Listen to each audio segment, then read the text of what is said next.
I just stopped it.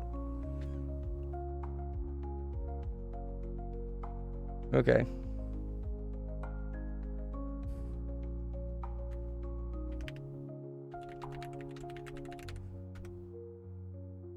I am back. Okay, great.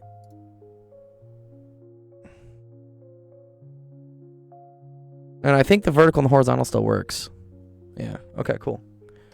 Okay, thank you. Let me know again if it starts frame dropping, please let me know.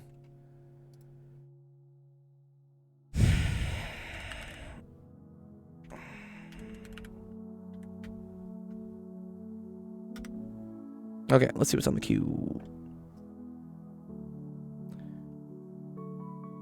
Nice. Cool.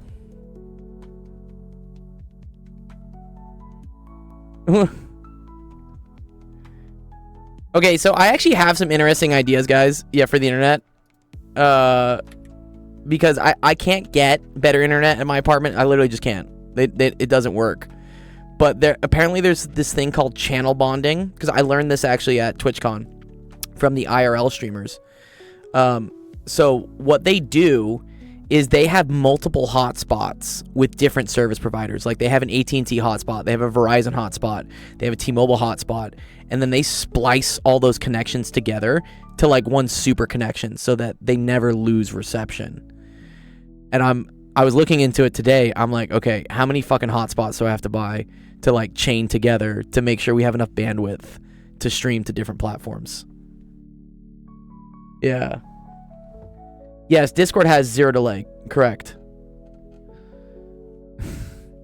Yeah, fun Dr. Gold's internet. Yeah. Yeah, you can chain the internet connections together. Apparently, you can split them. You can splice them. You can distribute it. Really rad, apparently.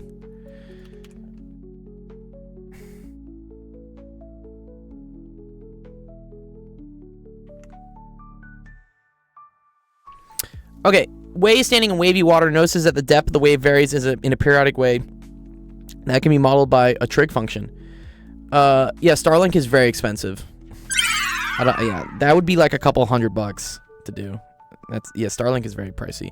Plus, I'd have to go find somewhere to mount it, and it needs a clear shot of the sky, which is hard if you're in an apartment. Yeah, it's called load balancing, and also like it's either called like load balancing or channel bonding.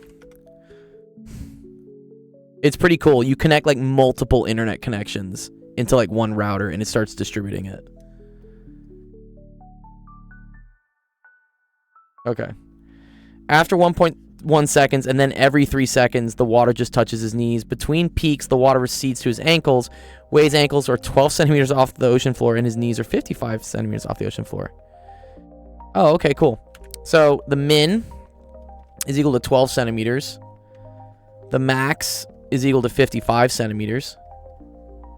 Exactly, very good, Shantrix, yeah. So the midline is equal to like the average of the min and max, which is equal to min. Yeah, exactly. Yeah, Laz, you're totally right. Yeah. So I might need to start doing that with like my Twitch stream. That'd be crazy. Do you know Thenoven's theorem? Yeah, I can do Thenoven's, yeah, for sure. Why is my chat not working on that one though too now?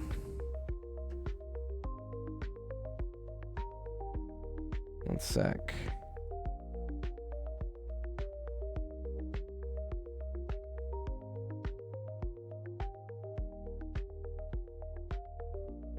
Let's see, test.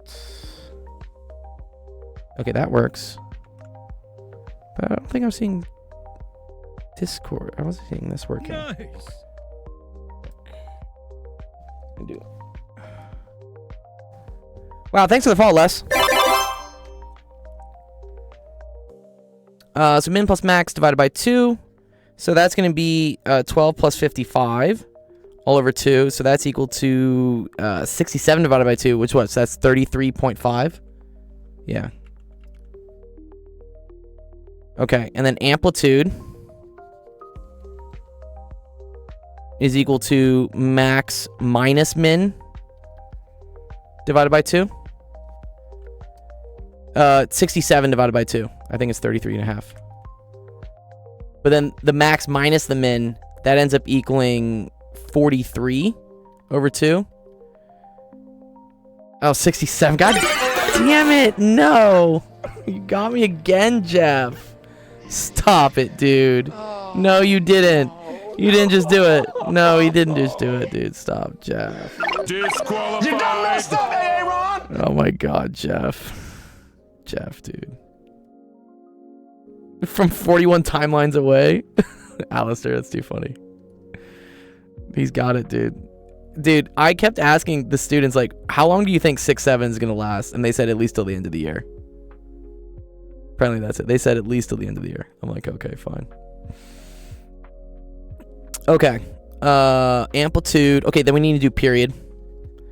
So period is equal to... Wait, no. It's omega, right? Yeah, sorry. Or angular frequency? I think we just call this omega.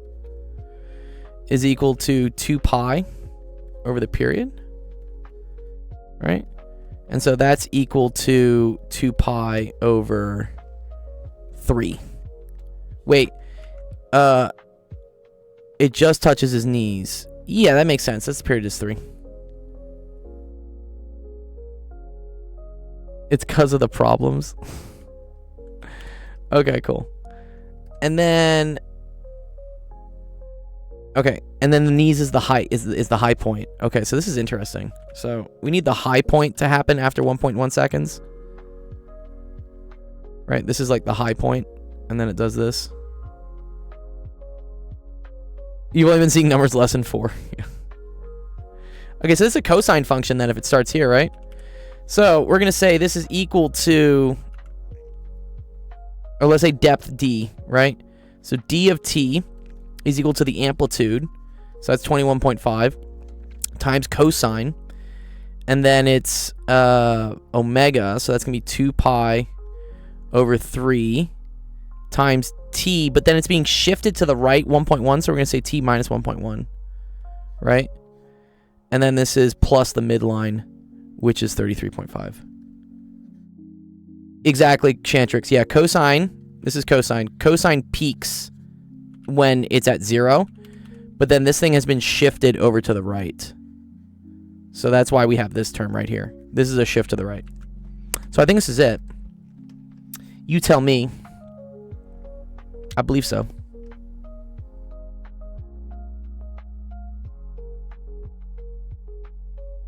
It's correct. Cool. Nice. Good. Good question.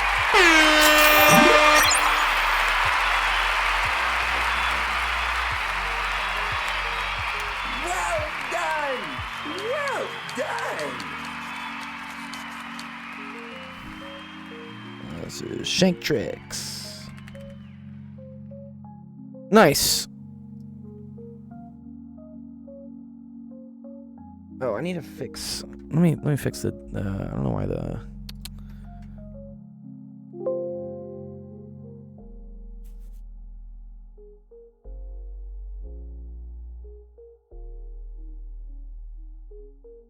How to get mod? if you're here long enough, Servos, and I can trust that you're responsible, I'll give you mod.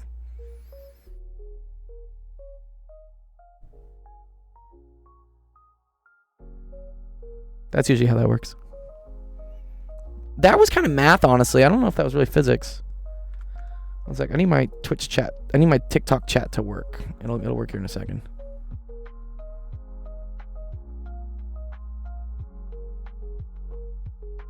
How do I become mod? You're close, Reki. I just need to trust you a little bit. No, yes, not again, dude. Y'all with the 6-7s. Alright, I need this to work. Come on.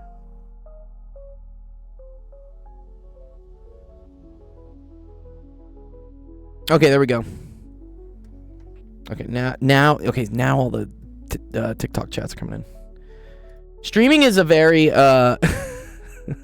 it's a lot of trial and error, honestly. It's not as simple as it seems all the time. Yeah.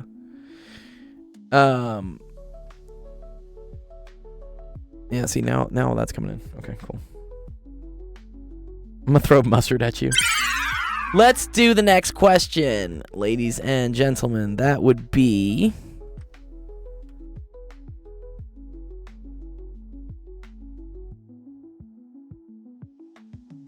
Yeah, okay, cool. We're gonna mark Shanktrix is done. Nice. Logan. Yo, what's up, Reki? Thanks for the hydrate. Sweet. And the baby voice. And the baby voice. And Master Chief. Is Master Chief coming out too? Oh, wow. How do you get good at math? Practice. Practice is good. Jesus, what is this engineering question, by the way? What's up, Reki? Yeah, no, the soundboard doesn't... Oh, wait, the soundboard doesn't... Work on... It should. My man. I mean, the Halo sound stuff won't work. Because that goes through OBS. Okay, a submerged platform is to be held in place... yeah, exactly. Yeah, it won't work on Discord. Yeah, only OBS. Is to be held in place using a hydraulic jack shown below. The water in the reservoir is stationary, and the hydraulic jack is also filled with water. Is this a water barometer? Yeah, I guess so. There's a seal at A to prevent water in the hydraulic jack from adding the... Thank you, Reki.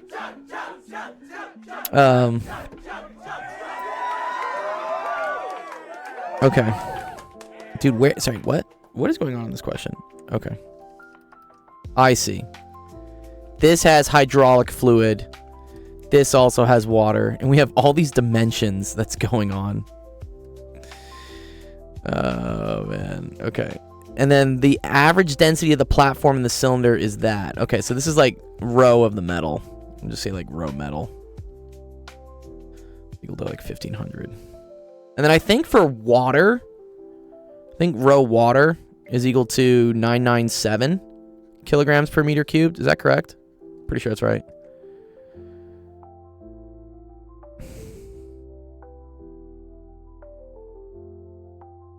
My audio's breaking up? Uh-oh. Really?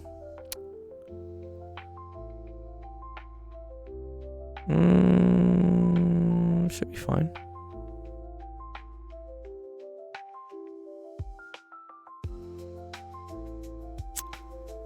Okay. Oh, it's fine. Just have you said that? Okay. Thank you, Jeff. Keep me updated. This is a very experimental stream today with all the different settings. Okay. If the water levels in the reservoir and at the bottom of the sliding weight are at the same height. Oh, okay. So they're saying that this height is equal to this height. Great. Okay. Determine the magnitude and the magnitude of the sliding weight. Okay, cool. Interesting.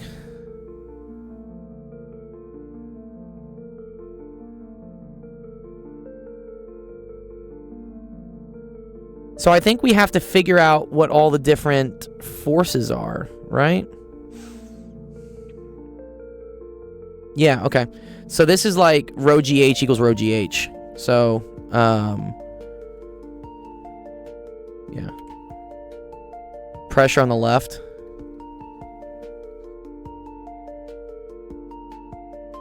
And wait, did they tell me about... Platform is 10 centimeters in diameter.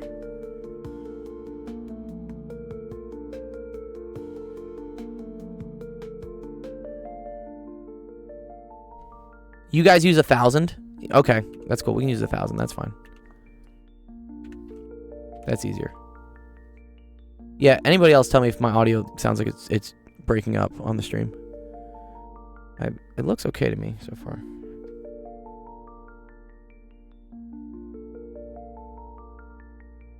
Raven Violet's like, meow, meow, meow. What's up? Okay. Pressure left has to equal pressure on the right. Correct? I feel like I need to know the... but I do know the diameter of this. Oh, perfect. Okay, that's exactly what I needed. Yeah, I was like, wait, I need the diameter. I need to know the dimensions of this thing, right? Okay, so on the left... So we need the pressure here to also equal the same pressure here. Isn't that called... What do they call that? The common datum? Job. That's okay.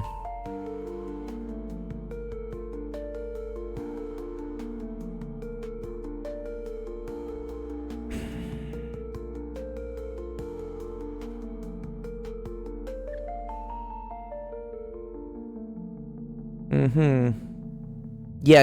Okay, now I remember how this works. Okay, I want this. I think I want this height. Yeah. Yes, okay. So, this... Oh, here. So, let's do pressure on the right first. Pressure on the right is going to be rho of the water, G, times the height. In that case, that's 11 plus 5. So that's going to be 16 meters. So that's the pressure due to the height of the water column. And then we're going to also say plus... pressure is force times area. So that's going to be the sliding weight times pi r squared. PG-16. We came up with a new rating system. Okay. That's pressure on the right. You have 16 meters of water, which is pushing down to here. And then you also have some amount of weight, force, on some area that's also pushing down, right? I can do some Calc 3. Yeah, this is a fluid. So that's pressure on the right. Okay, so let's look at pressure on the left. This is where things get a little bit weird, right?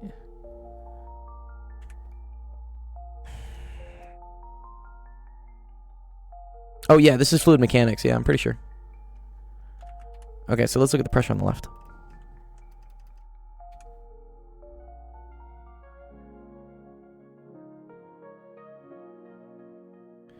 Boom, boom, boom. Now, here's the interesting thing. Do I count just this column of water? I feel like I just count this column of water. Pushing down on it.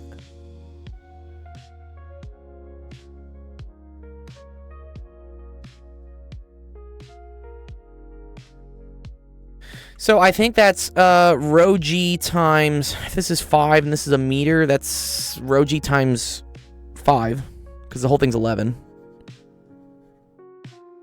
Good luck on physics, dude. Yes. Okay, so this is rho times g, rho the water, rho g times 5. So that's the column of water.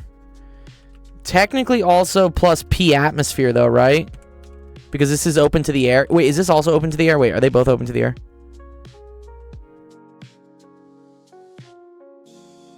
I think they're both open to the air. Can we agree to that? Okay, so P atmosphere on both sides is just going to cancel. That's fine. And then you have this. This big thing. Oh, thanks, DMs. Thanks for the good lucks. Okay. So rho G5 and then plus the force of all this, which, man... Okay. That's going to be rho of the metal. And then you got to come up with all the volumes. And so, like, that's going to be the volume of the... of whatever, the top. Plus the volume of the column. What's going up, Shifter, dude? Good to see you, bro. What are you playing these days? Okay. Volume of the top is going to equal to pi times r squared, pi times 5 squared times 1. Great. And then volume of the column is going to equal to pi times 0.5 squared times 10. Right? This is pi r squared h. All right, and this thing is 10 meters long. Okay, cool. All right. And then I think we can figure this out, right? And then here, this R right here is pi time, what is that? 0.025 squared? Yeah? No, this I do math. I do math and physics, dude. I do it all. Do it all. Whatever you want. How are circles involved? Okay, yeah, because this thing right here is technically a cylinder, okay? And you have to do the surface area of the cylinder times like the depth of that cylinder. Yeah, exactly. Yeah. It's a volume cylinder. This here comes from pressure is equal to force times area. Or wait, force over area. Sorry, my bad. Yeah. So sorry, this should be divided by this. Yeah. Got it. No, a cylinder is very similar to that of a circle. Yeah, no, the volume of a cylinder, DM's greater, is pi r squared, because that's the circular part at the bottom, times the height of how long it is. And thanks for reminding me I have PTSD. Yeah, this is giving me kind of PTSD too, honestly. And I didn't even take engineering. My PhD's in physics. Okay, well, let's just do it. Okay, so 1,000 times 9.8 times 5 plus 1,500 times pi, and then that's going to be 25 plus 0.25, right? Because that's going to be 5 squared, that's going to be 0.5 squared. Oh, wait, it's 0.25 times 10. Okay, so times 10 is just going to make it 2.5, right? Oh, so this is just 27.5. Oh. Okay, cool. And then that's equal to 1,000 times 9.8 times 16 plus the weight over pi times 0.025 squared. All right. I think at this point we just need a calculator, right? Let me go back to it. Where is my calculator? Where'd you go, calculator? Oh, that's my silver one. Oh, the silver one. I can definitely do chemistry. Yeah, submit a question. I'll do it. I'll do it on the stream here. Okay, let's get some numbers.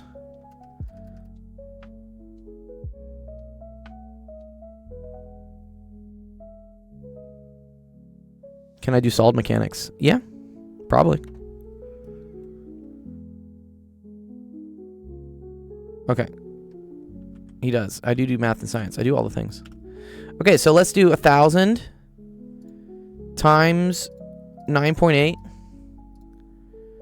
times 5 plus 1,500 times pi times 27.5. This is fluids. Oh, you just realized you have homework? Oh no, dude. Minus 1,000 times 9.8 times 16.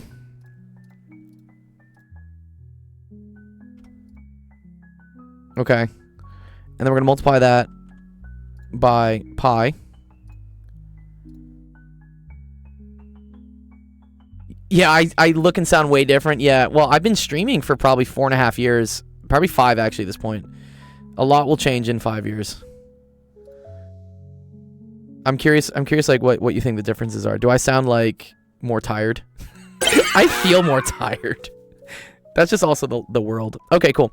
So, I get that the weight is equal to 42.8 newtons. Okay, is that okay? You sound older and more tired. Yeah, yeah, that's just getting older. It just happens. Yeah. Okay. Cool. 42.8 newtons. That's what I get for this. Do we know if that's right? Random dude on. Yeah, and I'm going to use 9.8. 9.81 doesn't make a difference. Chill. Zesty. Yeah, I definitely had a lot more excitement for life like 4 years ago. It does tend to wear you down. Youth is real. It's okay. All right. A maintenance device is to be placed on top of the submerged platform temporarily. The device will exert a netward downforce of 10 kilonewtons on the platform. The net force being the difference between the weight and the buoyancy forces associated with the device. Determine the new locations of the submerged platform and the sliding weight. Damn. That's a lot.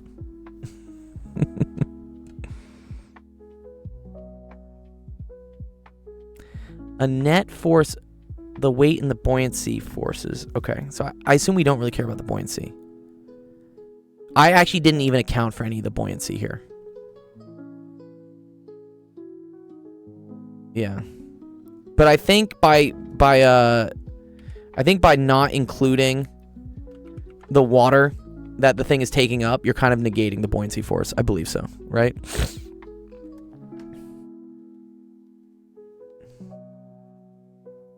Sliding weight was 1.06 kilonewtons. Uh-oh.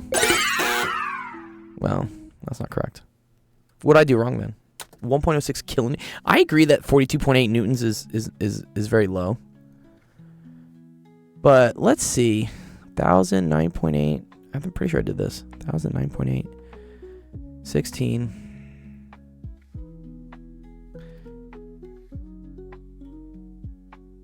Right, yeah. 1,009.8. 5. And then that.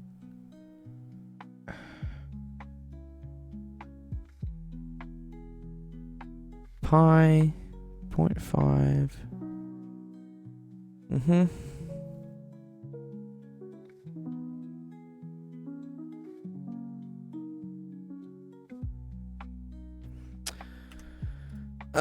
Let me see. Maybe you do have to account for the water weight. Let me see it.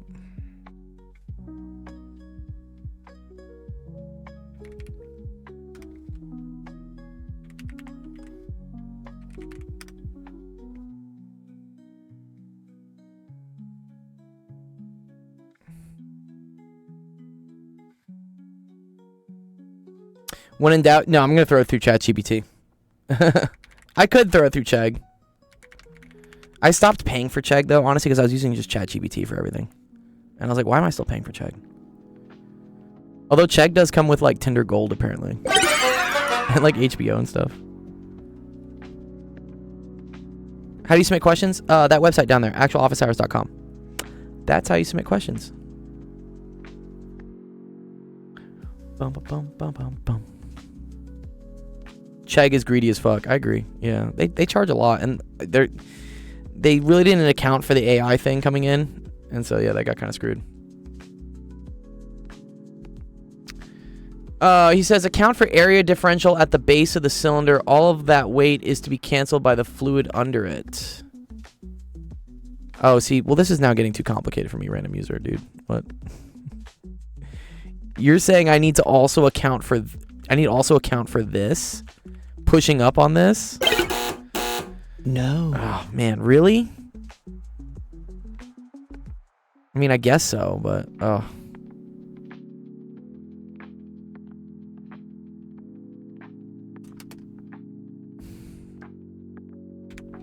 Yeah, I get it. It's a fluid, but really?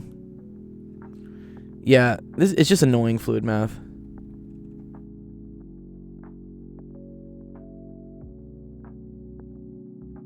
Okay, let's see. ChatGPT apparently got your 1 kilonewton, so let's see what they did. I want to see like how. Oh, the fluid under the cylinder. Sorry, you talking about this fluid?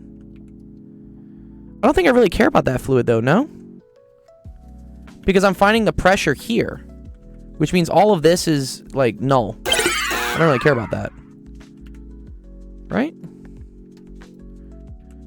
Sorry, let's see. Not there. Here it is. Okay. Supporting cylinder, yeah, was pi. Okay, so I got 27.5. I don't know why they got 26. Wait, one sec.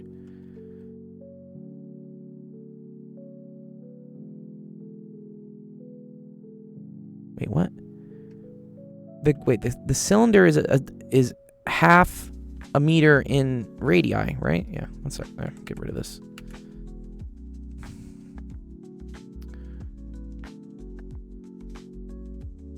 Net downward load on the big piston is the weight of them minus the buoyancy. Oh, interesting.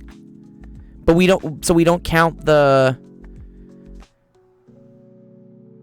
We don't count the weight of the water above. I don't know if I did yours yet, River. No, this is only the second question. Sorry, wait a minute. I get this, but wait, these are both things.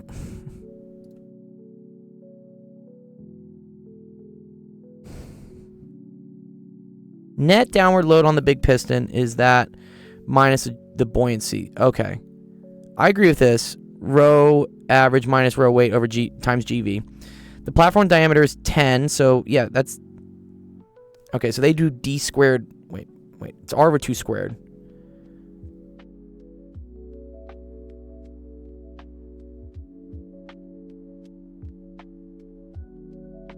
Pi...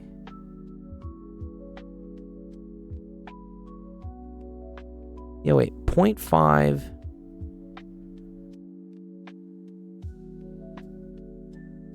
They do post some serious engineering questions. Yeah, it's okay, though. Wait, and it's not 5... Oh, I see. They don't count this. Oh, fascinating. I see. Oh, man. Actualofficehours.com. Go down there and submit it. Yeah. I see. Hydraulic jack areas. Big piston... small. Oh, well, I did this correctly at least, yeah. Area ratio with equal. See, this is the funny thing about engineering, dude. Engineering uses all these like cute little shortcuts. They're like, oh, well, if the fluid heights are equal, then it's just what is it? Yeah, FA equals FA. Yeah, pressure. Okay. No, it's totally fine. No, you can definitely ask me these types of questions, but yeah, I'm gonna pass on this just because it's taking up a lot of time. I appreciate you asking it; it's cool, but yeah, let me get through a little bit more of the queue.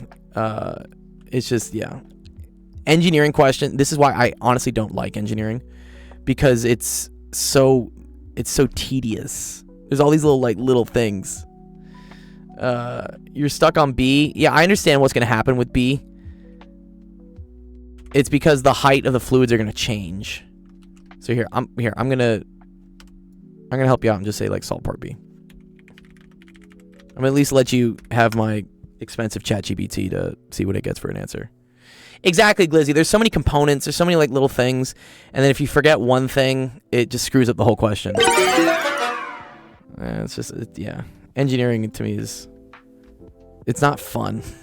It's tedious.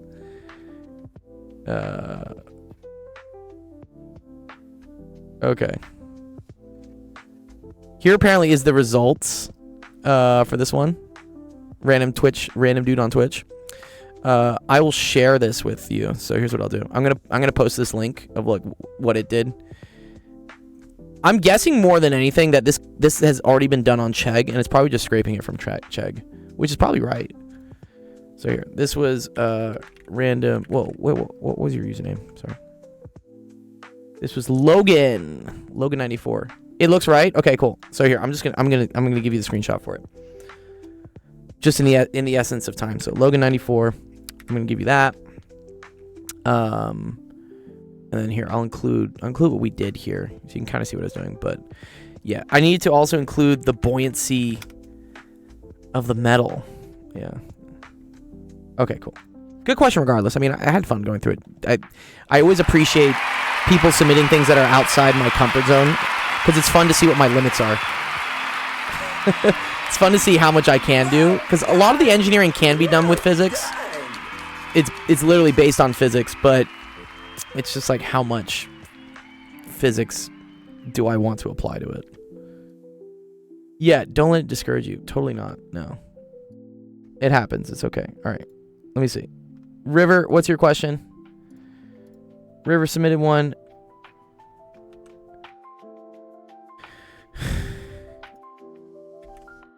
Okay, River is asking about the chain rule. I can definitely give, chain rule. Totally give you explanations about the chain rule. Yeah. Here's like a quick and dirty explanation about the chain rule. So let's say, for instance, you have a function.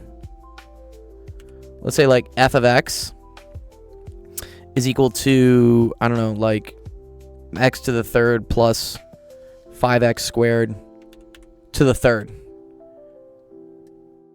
That tracks. Yeah, what's up, Zach? That's dope. We were just talking about AI on your stream, right, Zach? Shout out to Zach. Shout out Zach, dude. Yeah. Yeah, it probably is. Okay, so chain rule. Let's say, for instance, you wanted to take the derivative of this. So let's say I want to say, what is df dx? And that's my question, right? A couple ways you could do that, right? I could take this and I could expand it, right? So I could do, this times this times this. But honestly, this like kind of sucks. Because you have to like foil between like all of this, and it's just an absolute nightmare. You just don't want to do it. It's painful. And I just said, just shut up and let me enjoy this pain. It's painful, so you don't want to do that. Okay. So the reason why that would technically work is because eventually when you just have like, 6x to the 9th plus, or I guess it would be, 6x to the 9th plus like 3x to the 7th. Taking derivatives here is easy because you just move this out front, multiply, and then you drop the power by 1.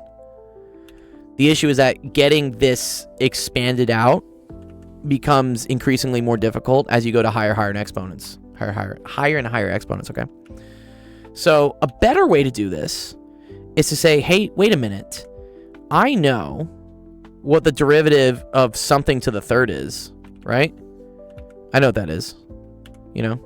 That's the same thing as pulling the exponent down, 3 times that something, and then moving the exponent down 1 to the second.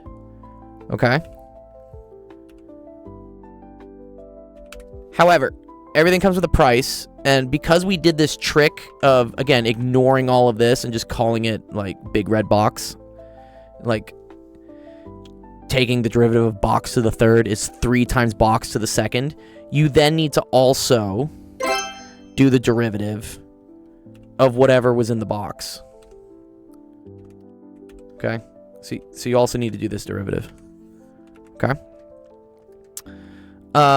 In that case, derivative of what's in the box is the derivative of x to the third plus 5x squared. That's just going to be a nice simple power rule. That's 3x squared plus 10x to the first. Okay? And then you can kind of remove and be like, okay, well, what was this box? Well, box. Oh, we got rid of the box. Wait, where'd the stuff from the box go? Yeah. Be like, okay. Now I know what was in the box anyways. And so my final answer becomes 3 x to the third plus 5x squared times this. What's up, clickbait? What's up, smart people? Yeah, so if you submit a question on FaceChange, I'll do it. And what really happened here, I mean, this is the formal definition they tell you. They say that, like, df dx is equal, well, here. Let's do it this way, sorry. Df dx, let me move this over. Df dx is equal to df du times du dx. This is the formal definition of the chain rule. And the reason for that is that this, right, this d's, they kind of cancel. So you eventually get df over dx. We're doing the chain rule. The df du part came in play when we said, okay, instead of saying f of x is equal to x to the third plus 5x squared to the third, I'm going to rewrite this as f of u, where now this is equal to u to the third, and u is equal to x to the third plus 5x squared. Okay? So now df du is equal to 3u squared. Okay? But then you need to multiply that also by what du dx is. All right? And if this is u, du dx ends up being 3x squared plus 5x. Okay, so now you have your thing. You're like, oh, cool. All right, so df dx equals 3u squared times this, right? And then u was that, so it's 3 times 3x squared plus 5x. Or no, sorry, u was x to the third plus 5x. Sorry, my bad. This was u. 3 times x to the third plus 5x squared to the second power times 3x squared plus 5x. 10x. Wait, who's saying 10x? Oh, yeah, sorry. Thank you, guys. Yeah, I'm screwing that up. Sorry. Yep. I'm running with a pencil. Sorry. This is 10x. Thank you. I make mistakes, too. Okay, cool. Yes. There you go. Why is it lagging? It shouldn't be lagging. Upload speed's pretty decent. There's always going to be a little bit of a delay. That's just how a live stream works for you guys watching on Twitch. Or sorry, on TikTok.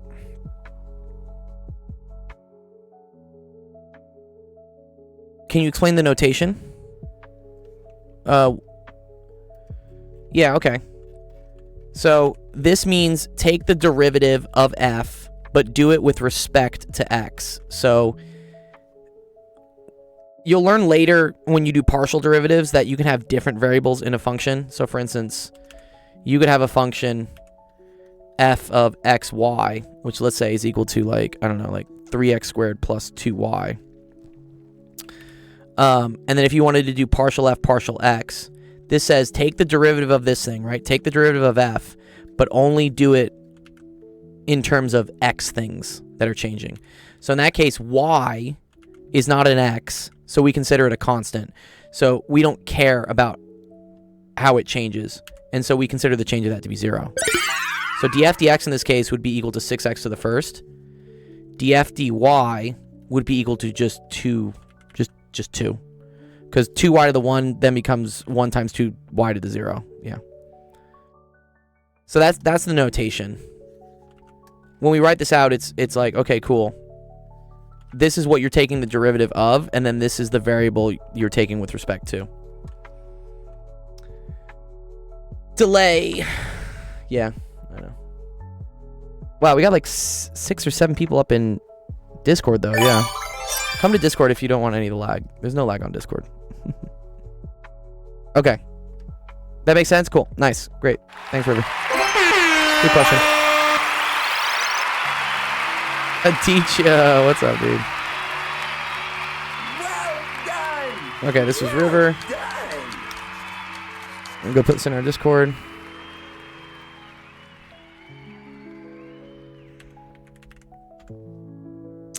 Let's drop this in. What's up, Swiss? And then also, yeah, if I have a video on this, River, if you want to see it, I've done it on YouTube before. I always say it on purpose. Go calculus. Yeah, we love calculus. Calculus is one of my favorite math classes to teach. Yeah, if you go here to the YouTube that we have, and if you type in chain rule, I have a video that is like really nice and animated on it. Yeah, it's like right here. Dude, the part 1 of this one has 113,000 views on it. It's a very popular video. Yeah, AP on the stage, amazing. Yeah, so go check this out. It's a really good video I did on like how the chain rule works, and it has like a lot of fun like animations and stuff. And I kind of explain like with the boxes and like how things move and stuff. Yeah, so go check that out. I'm baffled you don't get millions of views. I mean, 100,000 isn't bad. It's not a million. I think overall the channel has like 1.4 million. But you know, we're working. YouTube is a very slow game. You have to like be consistent and be totally okay with getting like fucking nobody watching your shit for like 5 years. And then eventually it hits, and then like you can do stuff. All right. Nice, good job, River. Adicha, oh, you redeemed me first. Okay, yeah, technically yes. That is a reward on my Twitch. I will do your question first. So yeah, we have a pretty long queue here, but if you're on my Twitch and you like spend channel points, I will go do your question first. So let's go do that. Again, if you want to see how to submit questions, actualofficehours.com has it. You can just drop a screenshot in, blah, blah, blah. We have links to our Discord. If you want to watch it on Twitch, it's a little bit easier in the horizontal format. And then there's also a calendar here that tells you every time we stream. The queue is now at 13. Although some of these are doubled, so I might like... Wait, this is Adrian. Wait, where is yours? Addy. Okay, there you go. Factor completely. Okay, so this one will not take very much time.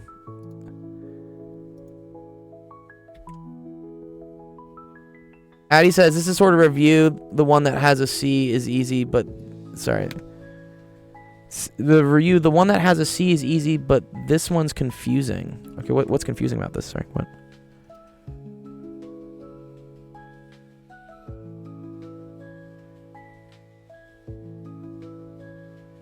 Oh, if there's a third term. Well, okay, here. Yeah. So, let me make this harder. I can make it harder. Let's say, for instance, you have 48x squared y to the third minus, let's come up with another number. 32x y to the fourth. Okay? Let's say I ask you to factor this one. Do you know how to factor this?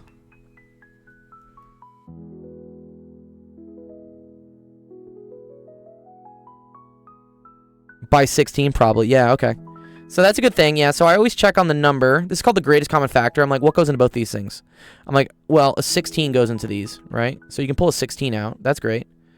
And then what do you do next?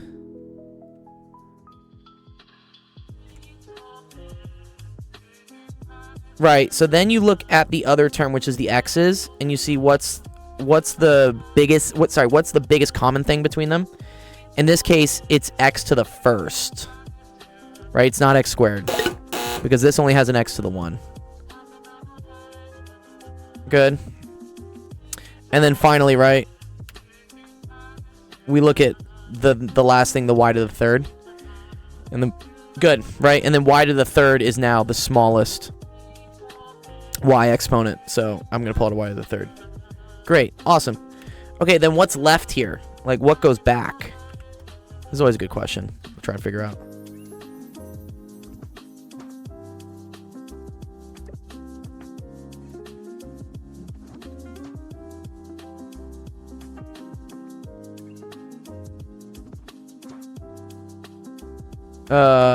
Three, because 60, exactly, right? Yep, good. So always think about, like, this times what gets me back to here. So that's going to be 3. And then what else?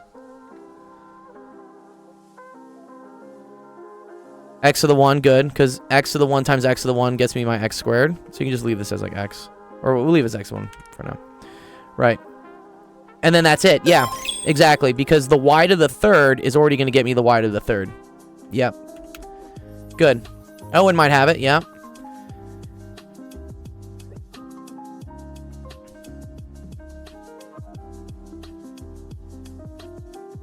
Well, it's a party in the Discord stage, jeez. Good. 2. 16 times 2 is 32. I already have the x to the first, so I don't need that. And then, yes, you just have the y.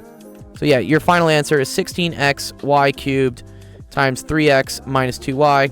And you're done. Nice. Good job, Addy. Well done.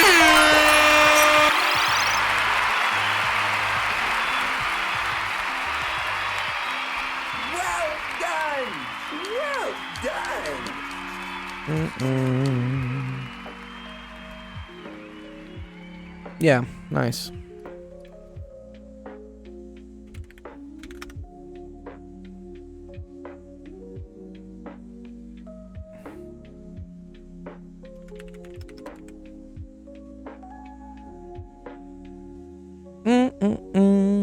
What is a Weiser Strauss sub? Oh, dude, that's intense, bro.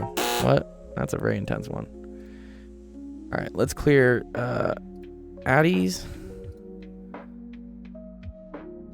Oh, wait, did it get rid of all of them? God damn it. Ugh.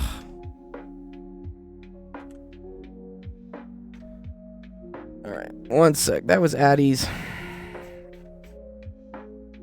I don't know why the queue cleared itself, but I have everybody else's questions. I'll do them. All right, so we did Rivers. Let me do Logan's. All right, here we go.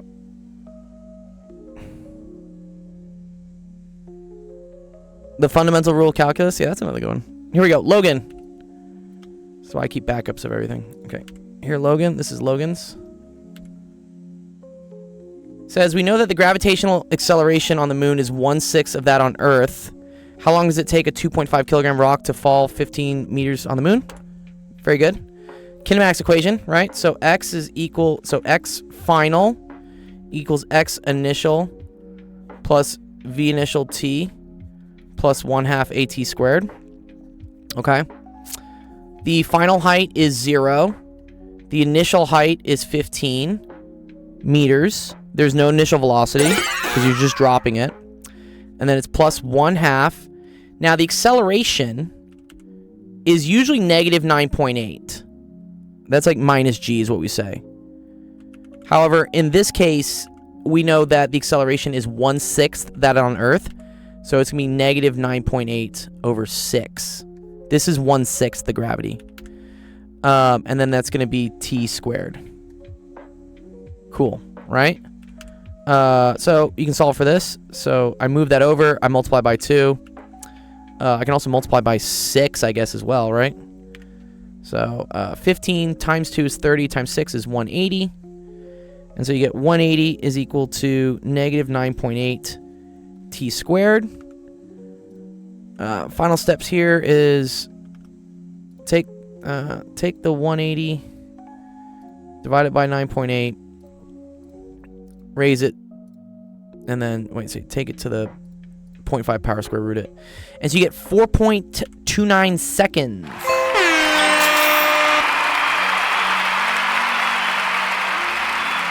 Okay, cool. Hope you got that, Logan. Great question. Love it. No, you're good, Bobby. Yeah, no. That's a new thing I just added, honestly, to the stream. Yeah, that is the amount of time left in the stream. Just to kind of, like, help people get expectations on, like, when I'm ending. The queue cleared itself for some reason. I think because I accidentally reloaded it, and it was in a post state. I still have everybody's submission, so I'll go through them. But the queue is a little bit longer than one person. It's like 9 right now, but I have it. I can't manually restore it, unfortunately. But okay. Anyways, good job, Logan. Yeah, no, the streams are a lot longer. The streams are like 3 hours. Swiss says, Dr. Gold, what do you do for work? Does your YouTube self-sustain? I will show you my YouTube earnings. Totally. I'll show you them right now. We only just got monetized, actually. In the last 2 weeks. So I've only been able to make money on YouTube in the last 2 weeks here. But yeah, let's see. What's my money at? Right here. Let's see. Can I see? It should show me how much money I made. No? Or maybe my dashboard. Analytics. There you go. Estimated revenue, $21. So yeah, $21 isn't exactly gonna pay the bills. So no, YouTube does not sustain my my ability to pay rent right now. Awesome, yeah. Thanks, random user. Hey, good luck on your physics exam tomorrow, dude. $21 is more than most. Yeah, no. And believe me, I don't want to, like, you know, like, have people, like, lose all hope. You can definitely make a lot of money with YouTube, but it's a very long thing. We only just got monetized, I think, last week or 2 weeks ago. So, in time, that will build up. But, yeah, to answer the question, I do other things to make money. This is just free because it's a nonprofit and stuff, and we like to be nice. Ninjati. Okay. We got some math review questions here. These are fun. Yes. Yeah, bless your soul. With negative 9.8, do you get imaginary numbers? You don't. Sorry, I fucked up here. Sorry, there's a minus sign here. Sorry, when I move that over, that's minus 15, and then times 2 times 6. So, yes, you are correct that... This is another thing in physics. We just kind of ignore minus signs, and we say, well, it should be positive. Like, time shouldn't be negative. So, yes, the rigorous math way to do that is I should have put a minus sign over there. Yeah. All good. So I'll say minus 180 on the left. No, you're good, Tom Blue. No, I fucked up. That's not your problem. I screwed up.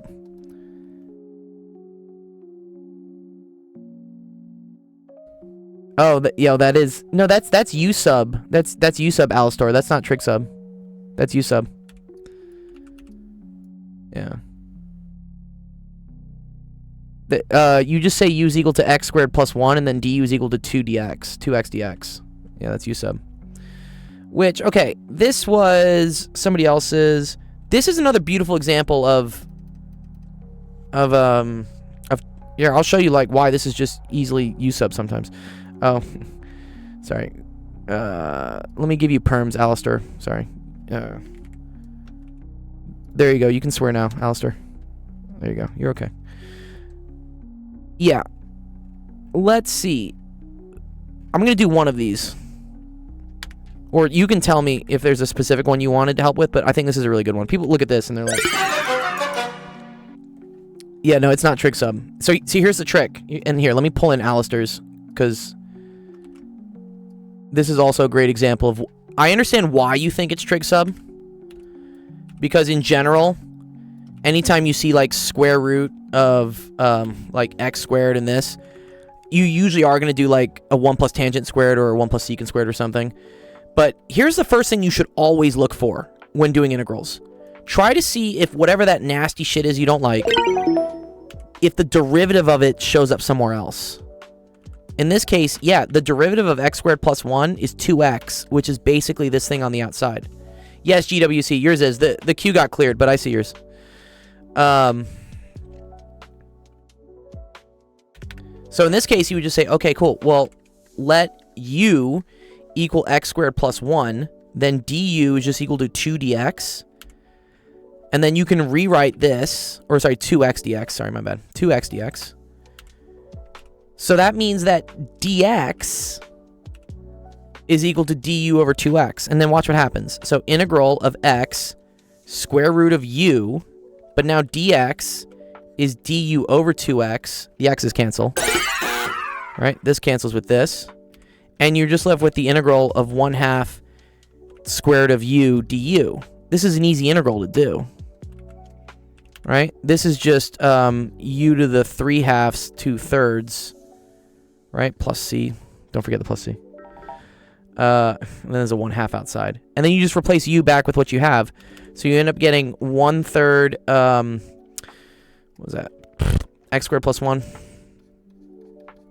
to the 3/2. And then you're done. Plus c. Do you see that? Do you see how that's a lot easier to do? Because you just have to recognize that the derivative of it shows up somewhere else. Yeah? Yeah. I understand why you think it's trig sub. This is another beautiful example, right? This looks like an absolute mess. Like, I really don't want to deal with this. It just like looks like a huge pile of shit. Because I have cosine 2x and then ln of a trig function, ln of sine 2x. One big pile of shit. Right? The nice thing here, though, is that, oh, I recognize that the derivative of sine of 2x, shows up right here. So I'm going to say, okay, let me call this thing u. We'll just say let u equal to sine of 2x. Here, let me move all this over.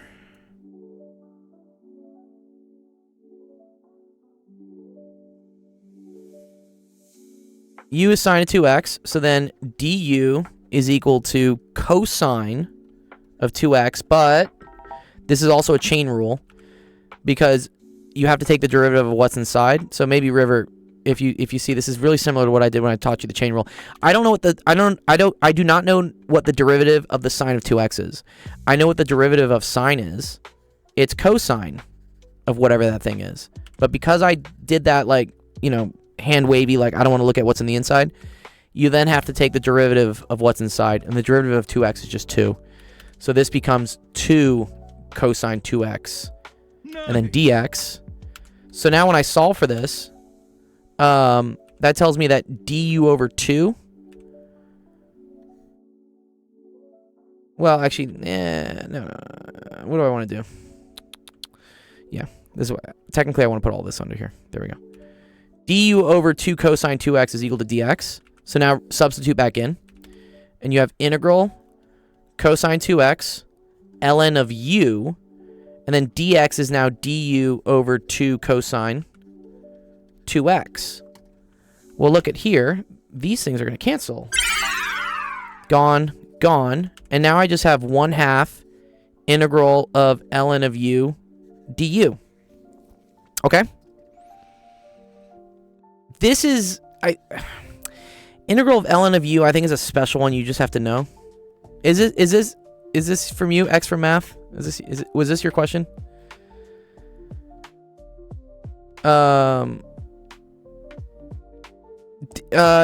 Integration by parts. I don't think we want to do integration by parts. I think I just need the integration. There is just a integral of ln of x. This is one. I think you just have to know this one. Oh, you can integrate by parts. Oh, that's super cool. Actually, yeah, we're gonna do it. Let's do it. Thank you, Dom. Yeah, let's do it. Integrate by parts. What's up, Mathematic Fanatic? Yes. Yeah, let's show how you integrate by parts. This is so fun, actually. You pretend this is a, like, times 1, right?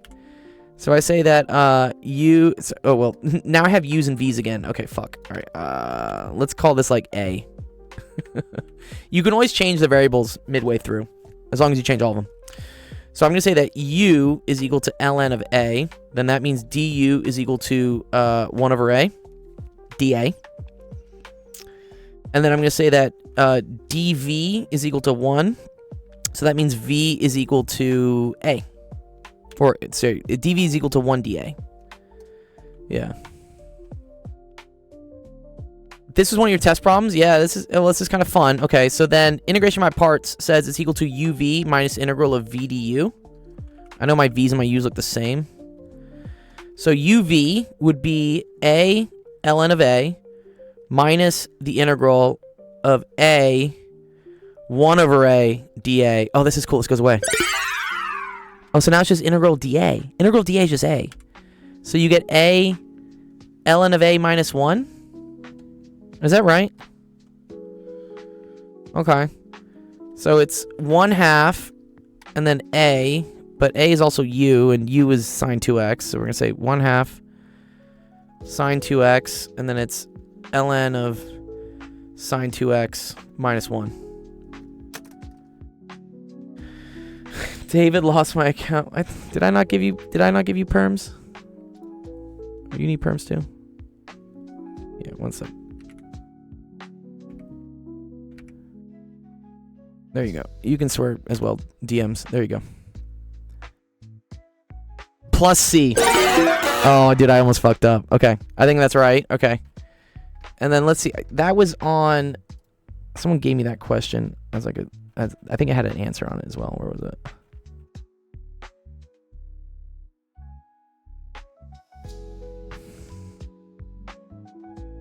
Yeah. Okay, let's see. This was apparently the result we were supposed to get.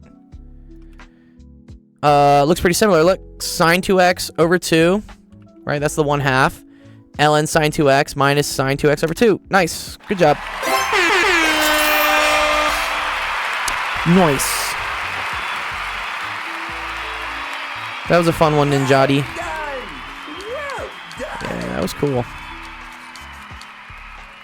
Ninjati. Nice.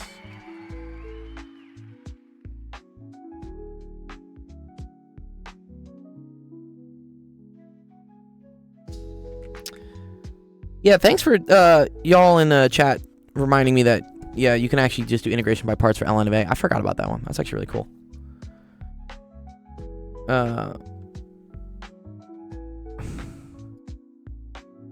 Here, I'll fix it for you too.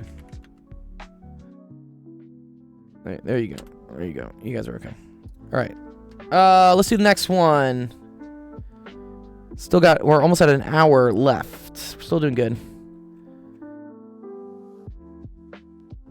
Next question came from, let me see, GWC. I see you, dude. Let me post this in. Integral of x to the x. Is that another one where I need to know it?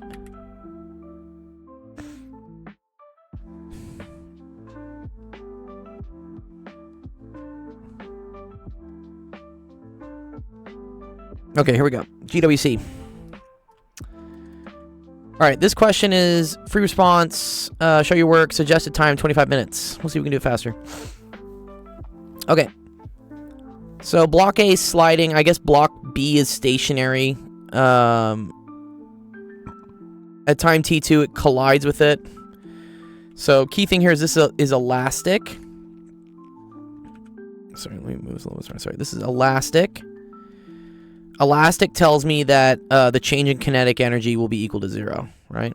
If something's elastic, there's no loss in kinetic energy. The right side of block B reaches an ideal horizontal spring. Okay. And then, okay. It's initially at rest. Do we know if block A stops? Sorry. Oh, and block A comes to rest. Oh, very cool. Okay, so this collides. But now V is equal to 0. Yeah, what's up, Doc? Oh, thank you for the hearts. Okay, and then it compresses, and then it's also at rest. Okay, a lot of stuff going on here. Indicate whether the linear momentum of the two-block system is either constant or not constant during the time interval from T1 to immediately before T3, and explain why. Momentum is almost always conserved, unless you have non-conservative forces. So I would say, yeah. Yeah, also in collisions, momentum is conserved. When you have this happening, so when you have the spring acting on it, now you don't have conservation of momentum. Right? If you have external forces, momentum is not conserved. So, but up to T3, block B hasn't started pushing the spring in yet. So GWC, I would say that yes. I would say there's no external forces. If you have no external forces, momentum's always conserved.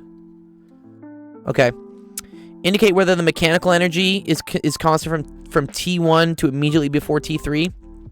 It is as well, because it was an elastic collision. Elastic collision means what counts as an external force? Anything, honestly. So an external force can be like someone pushing on something. It could be like tension in a spring. It could be like tension in a rope. Also, it could be the force of gravity. So if you want to notice something here, GWC, momentum is not conserved when something's falling, right? Consider, right, you have a block here, and let's say it has mass mv is equal to 0. Let's say 0 momentum, and then you let it fall, right? Well, now it's obviously going to have some velocity downwards. Do you see how the momentum changes? Because there's an external force. So yeah, gravity is an external force. Any sort of tension, anything in the spring, external force, that does not conserve momentum. In terms of energy, so kinetic energy is only conserved during collisions if they're elastic. If they're inelastic, then the only thing is conserved is momentum. What app do I use? I just use a Wacom. It's a Wacom. And then I use a website called Group World. This is physics. Yes, physics, Tom Blues. All right. GWC, does that make sense? I appreciate the questions. Yeah, please ask me along the way.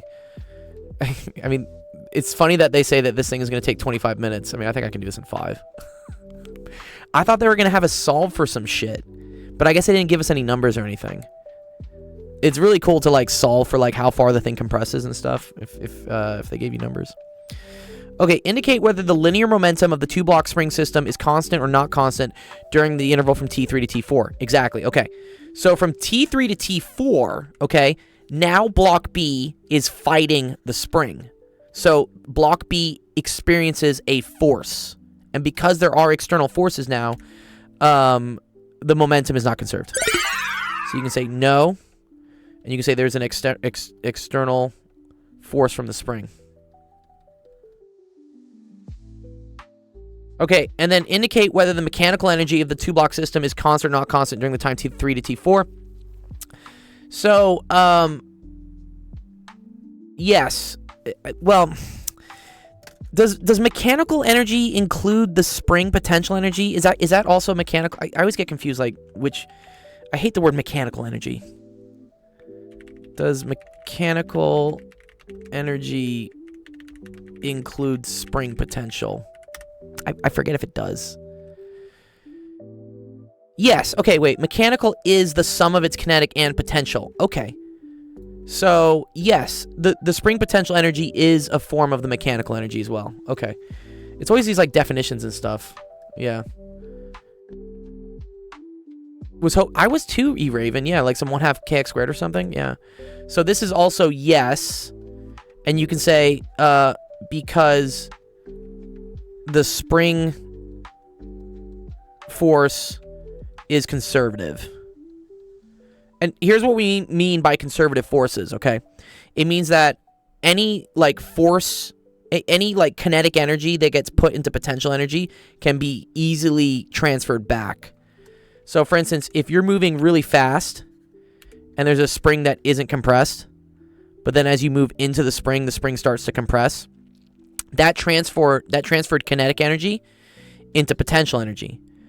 But I can just as easily convert that potential energy back into kinetic energy by just letting the spring bounce back. So that's what a conservative force is. Friction is like not... The force is Republican. Yeah. Yeah, so no, friction is a liberal force. Friction is non-conservative. Because the energy you lose to friction can't be returned to you, right?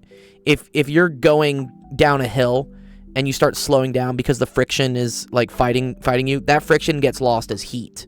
You can't grab that heat and like turn it back into like kinetic energy to get you moving again. So, yeah. That's the difference between, like, conservative and non-conservative forces. And friction and things, yeah? Cool. Okay.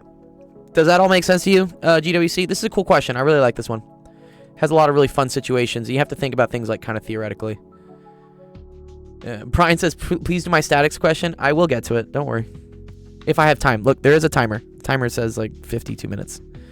But okay, cool. Good job, GWC. Well done. Well done. Dude, what's happening in my Discord chat? What are you guys up to? I haven't had time to like look at it.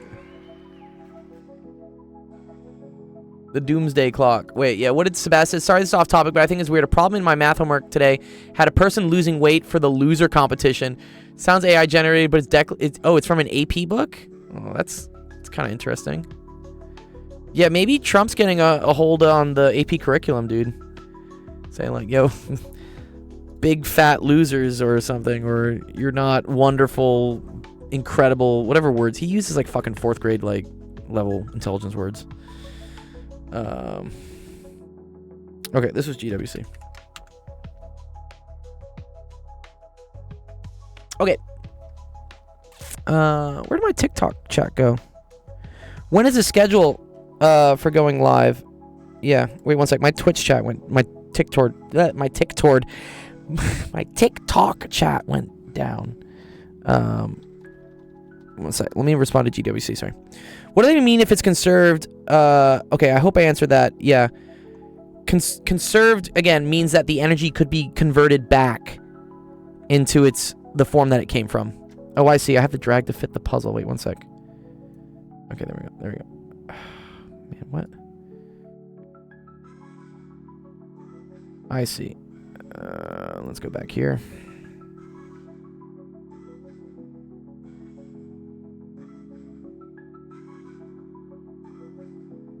Okay. And here, let me activate the source. Tick toward sounds like a phrase made up by incels. Yeah, tick toward. Or like rumble tick. Rumble twitch. Rumbitch. I don't know, dude.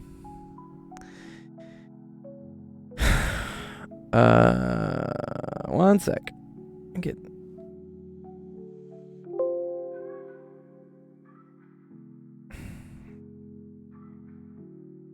Okay, there you go. It's figuring it out.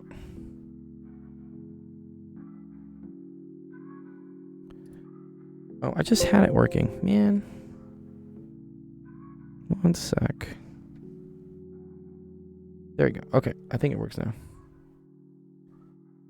Yes, check the website, Aiden. Yeah, it's there. Okay, let me figure out the next question we're going over. That was GWC.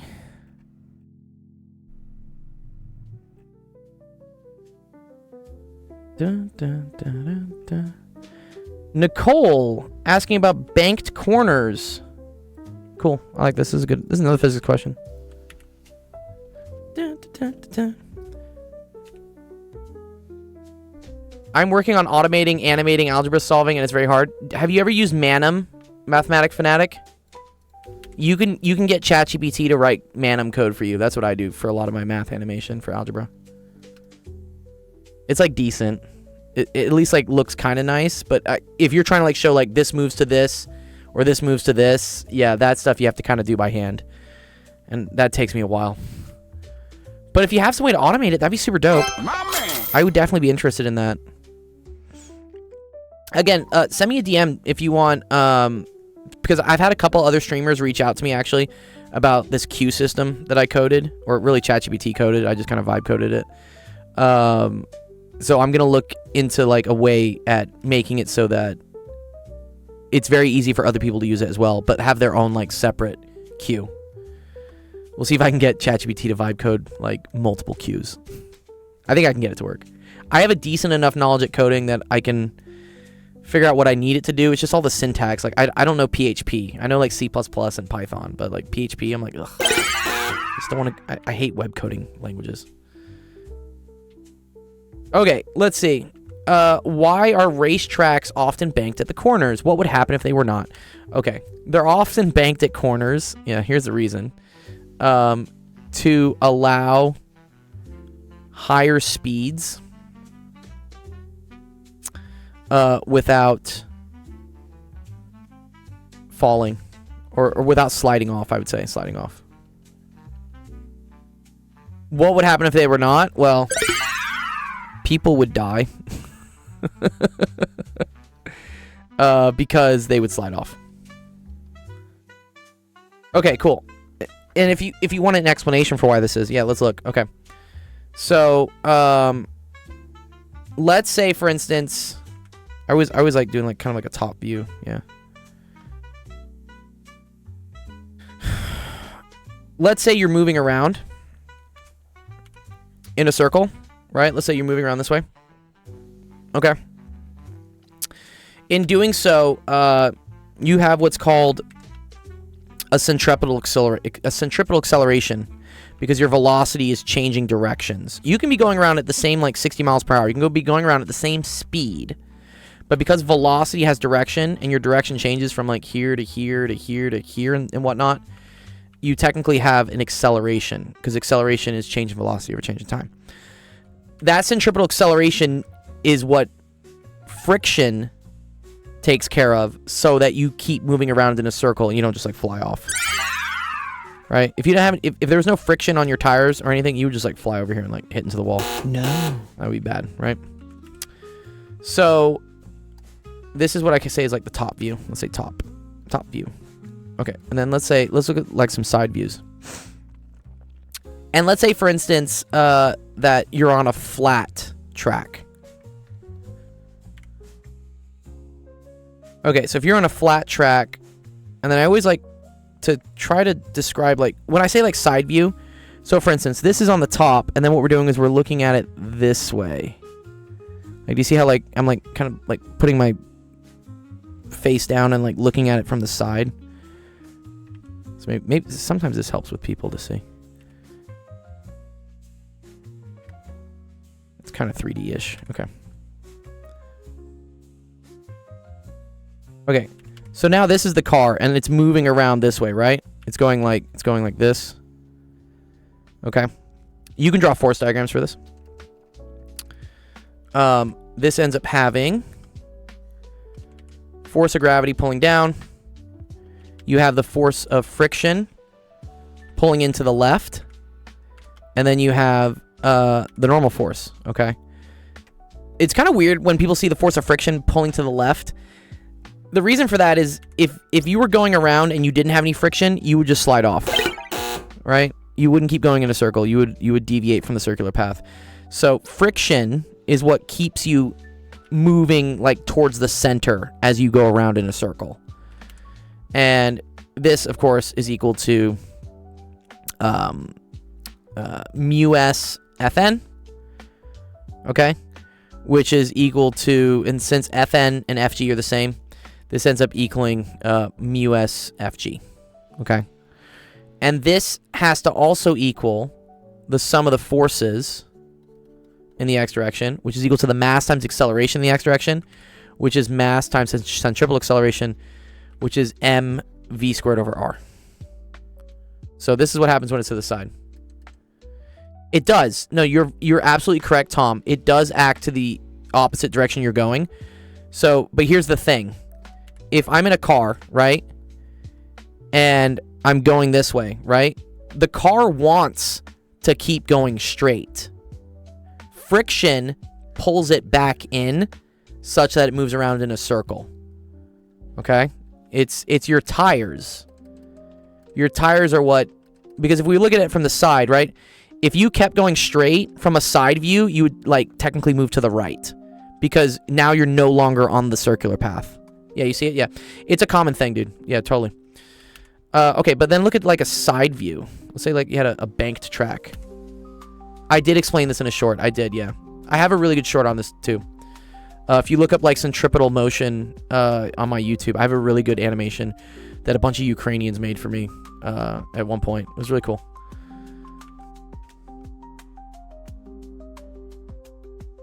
Okay, but if it's on a banked track, so this is interesting. So in this case, it was on a roller. Yeah, it was a roller coaster. Yeah. You have the same box here. How should you understand kinematics equations? Kinematics for me is all about figuring out what variables you know, what variables you don't know, and then picking the right equation that has the right things you know and the right things you don't know. I have a video on that as well, if you want to check. I really like centripetal horses. We have a connection. Centripetal horses? Are you a centripetal horse whisperer? Oh, he says where? Okay, yeah. Let me show you real quick. Because I know some people are watching from TikTok. Yeah, if you go to my TikTok profile, and then if you go to, let's see if the video wants to load. It is not this. Here, how to use not Newton's law. Sorry.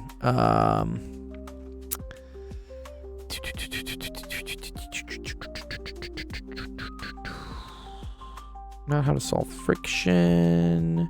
Here, how to solve 1D projectile motion in physics. This video right here will explain everything, which is like my strat for how you do kinematics equations.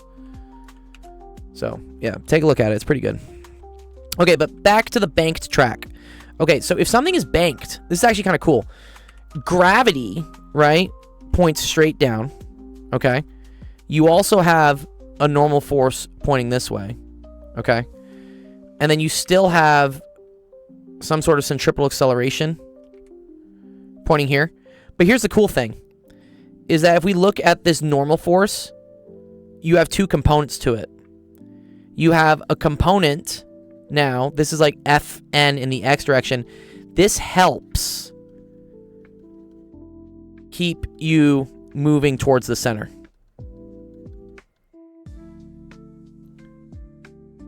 So normal force always points normal to the surface you're on. So if you're on a flat surface, normal force just points straight up.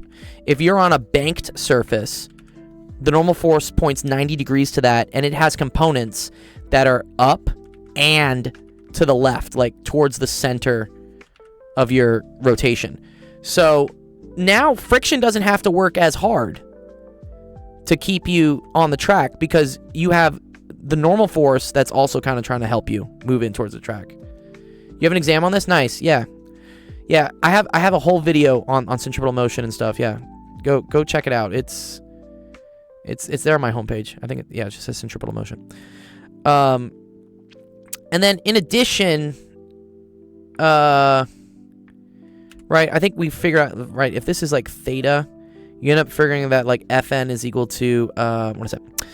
mg cosine theta. Yeah, mg cosine theta. Okay. So then it's actually funny. If you're not moving like fast enough, you actually fall down the ramp. Friction can either like keep you up or it can prevent you from like falling off. It works both ways. It depends how fast you're like moving around in the circle. But yeah, the force of friction, you end up getting this. You get because then friction points in this direction to stop you from moving off. So you get Fs, correct me if I'm wrong, I think that's like sine theta. Yeah, anyways, it's complicated. I don't want to draw out all the you don't need it for this question. I think the main thing you just say is that the normal force has an x component and it helps you keep moving towards the center. Yeah. So, good question.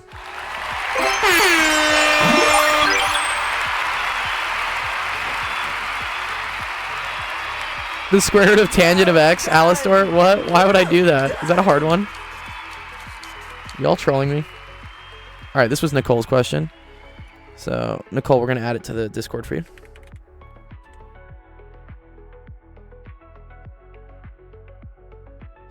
Stream hasn't gone down today. I'm kind of happy. So here, Nicole.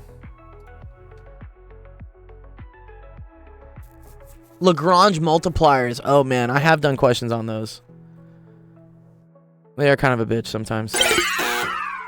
We keep derailing from math every once in a while. We do. Dr. Gold, what's your opinion on having long hair? I have had long hair at various points in my life. I think do whatever you want. Long hair can be cool, for sure. Okay. Clickbait's asking me to normalize a wave function. Here, I'm going to normalize the wave function for you. That's what I'll do. I'll do part A of this clickbait.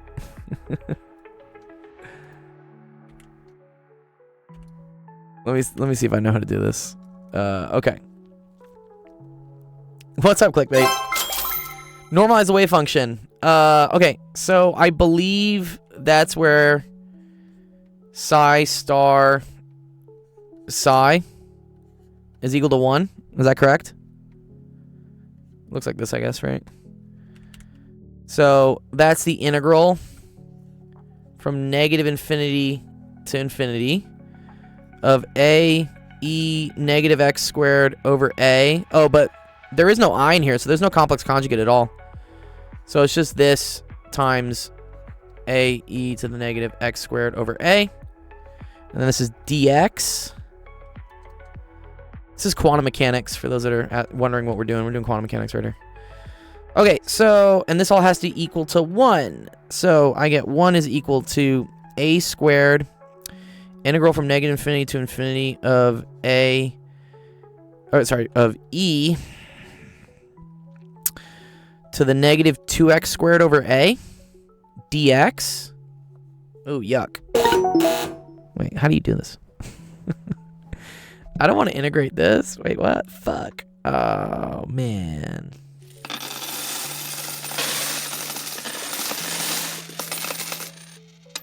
I got the a squared here. Is this not correct? Oh, over a squared. Oh, thank you. Sorry.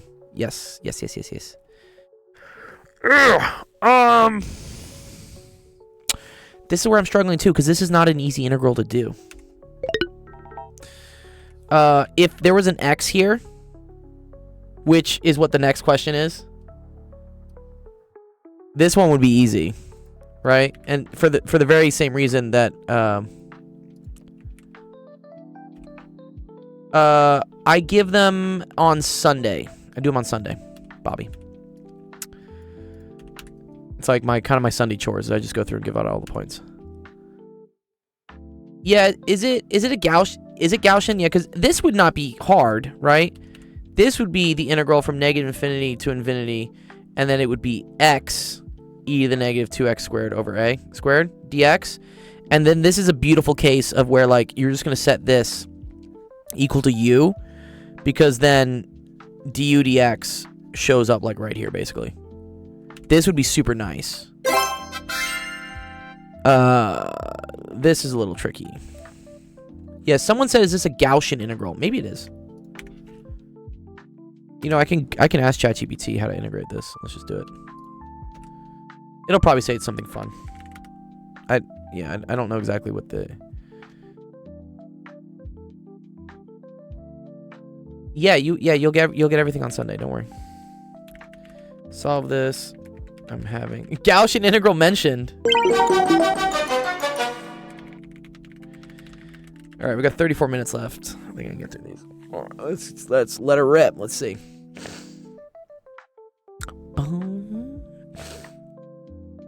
Use an integral calculator. Yeah, I want to see if there's an analytic way to do it.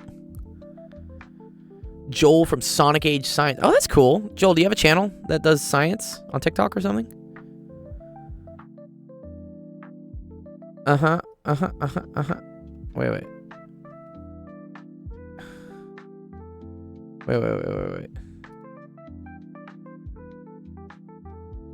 Oh, sorry. I have to do the whole thing. Sorry, my bad. I didn't give it the whole thing. Sorry, this is it. Yeah, sorry. Sorry, just normalize.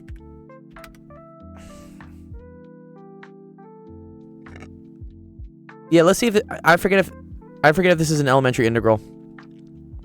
Oh, okay. There you go. This is apparently the Gaussian integral formula. Do you have GPT Premium? Of course, dude. What? Yeah. Okay. Yeah. Okay, so this is the trick here. Yeah. Negative infinity of e to the negative alpha x squared dx is square root of pi over alpha. So in this case, right, alpha is equal to 2 over a squared, right? So then you get 2 over a squared, but then it could come out as a square root. So, yeah. All right, so this becomes 1 is equal to a squared, a squared, another a, square root of pi over 2. So then, yeah, I can do integrated rate loss for sure. So what? We get 1 over a square root of pi over 2 is equal to a squared. I mean, this kind of sucks.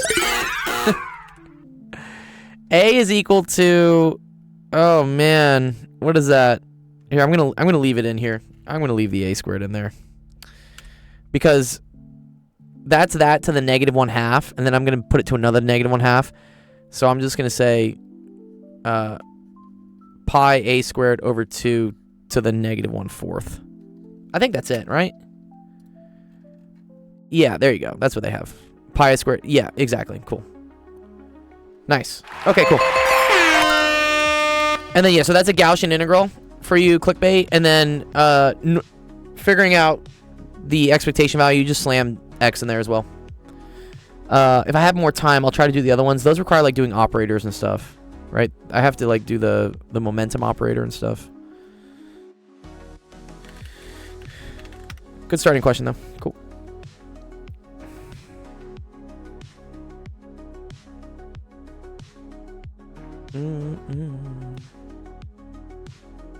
Clickbait.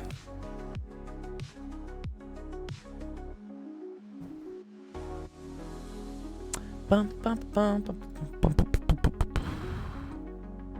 All right, let's see what do we got next. This is from DM Scrotter. What's up, DMs? DM Scrotter, DM Scrater, DM Scraper. What does your name mean, dude?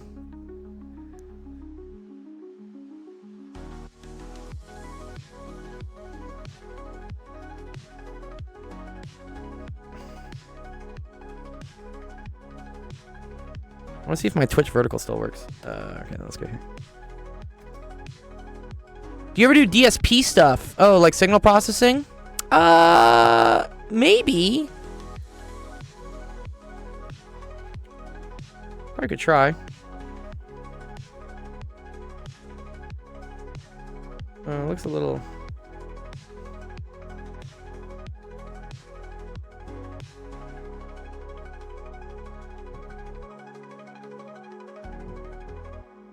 Oh, nice. Oh, actually, it looks decent on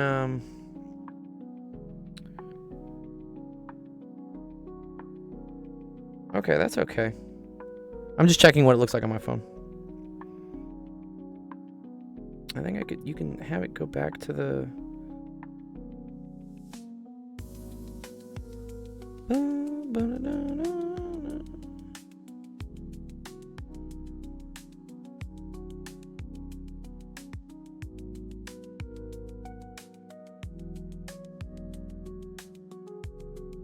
Nice. Okay. Cool. I'm vertical. Nice.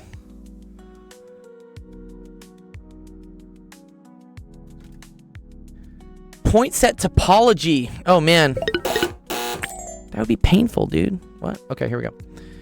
The table and graph shown below model the height of a diver above the water in meters x seconds after the diver leaves the board. Determine the average rate of change for the interval 1 to 3 from the representation.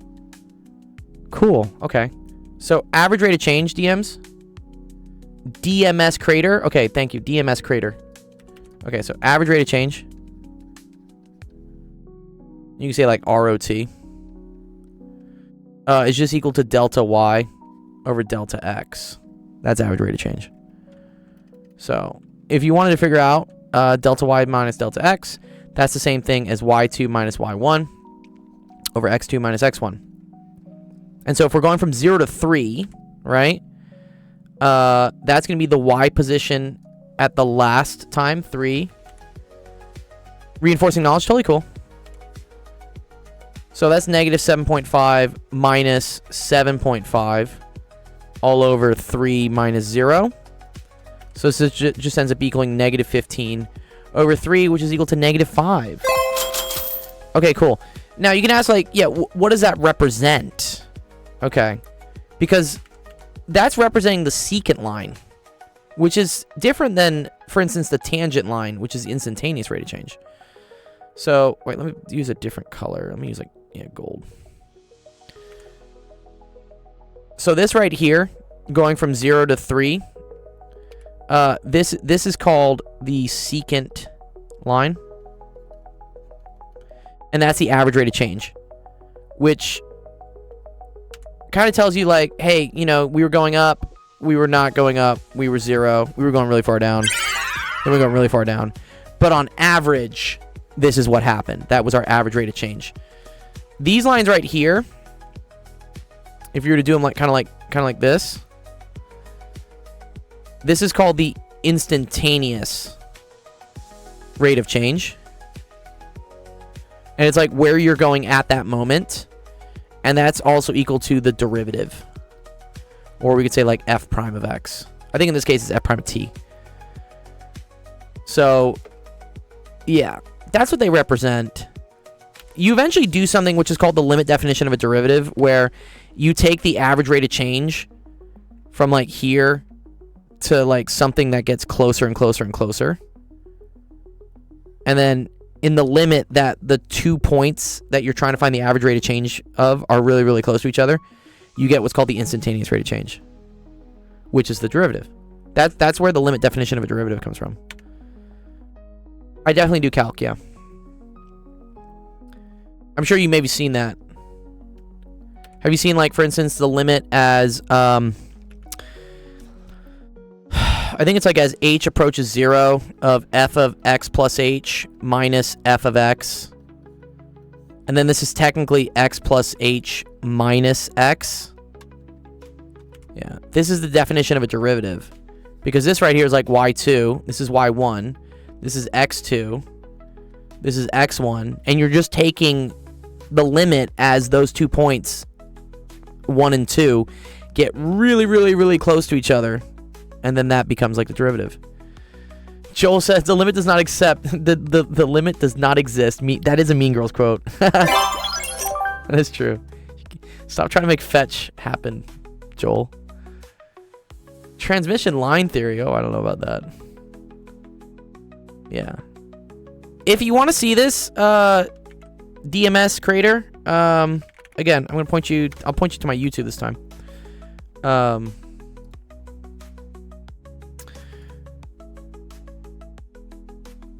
If you go here, and I think it's like limit derivative. No, it's super cool. Here we go. The limit definition of a derivative. Did I not do a whole big video on it? I only did a short one. Okay, here we go. Yeah. Go watch this video. And this shows you, for instance, where the limit definition of a derivative comes from. Because again, they tell you it's... Where is it? There's some like fancy definition they say somewhere. I think I put it here somewhere at some point. Yeah. Yeah, so this is what it looks like. That's the limit definition of a derivative. And then what they do is they take these 2 points A and B, which are separated in X by H, and then they just reduce H down to 0. So you get these points like closer and closer to each other. And as they get closer and closer to each other, you eventually get what's called like the tangent line. It's really cool. Yeah, so go check it out. I have a good video on that one. Okay, cool. Good question.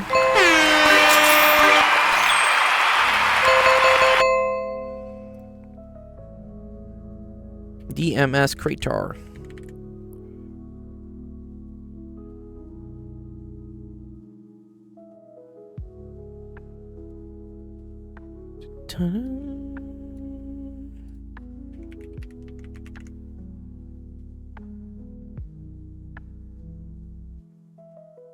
Yeah, no, yeah, no, totally, yeah. And if you're, yeah, again, calculus, all this stuff, eventually, in algebra, geometry, pre-calc, trig, whatever, it's all connected. So the more you see it and are familiar with it, even if you're not at it yet, the better you'll understand it when you have to do it. So, yeah, I think I'm more than happy to kind of show the spoilers of, like, what's going to happen as you get closer to it. Okay, let's see this one. Someone gave me a limit question. This is from Adrian. You know some transmission? Yeah. So again, I welcome you guys. Join the Discord if you want. There's the same link down there, actualofficehours.com, that has we're gonna do this question like where you can like submit screenshots. We also have a link here. You can join our Discord and feel free to post things in. We have a whole like channel here called just like homework help. And people are just posting homework questions that they need help with, and then we just post the solutions to them. So if you post one and like someone else joins and they also kind of know the answer, they can answer it as well. You need help with L'Hopital's. All right, cool. We'll do it. We'll do L'Hopital's. I think this is a L'Hopital's rule question. Okay. Limit as x approaches pi from the left.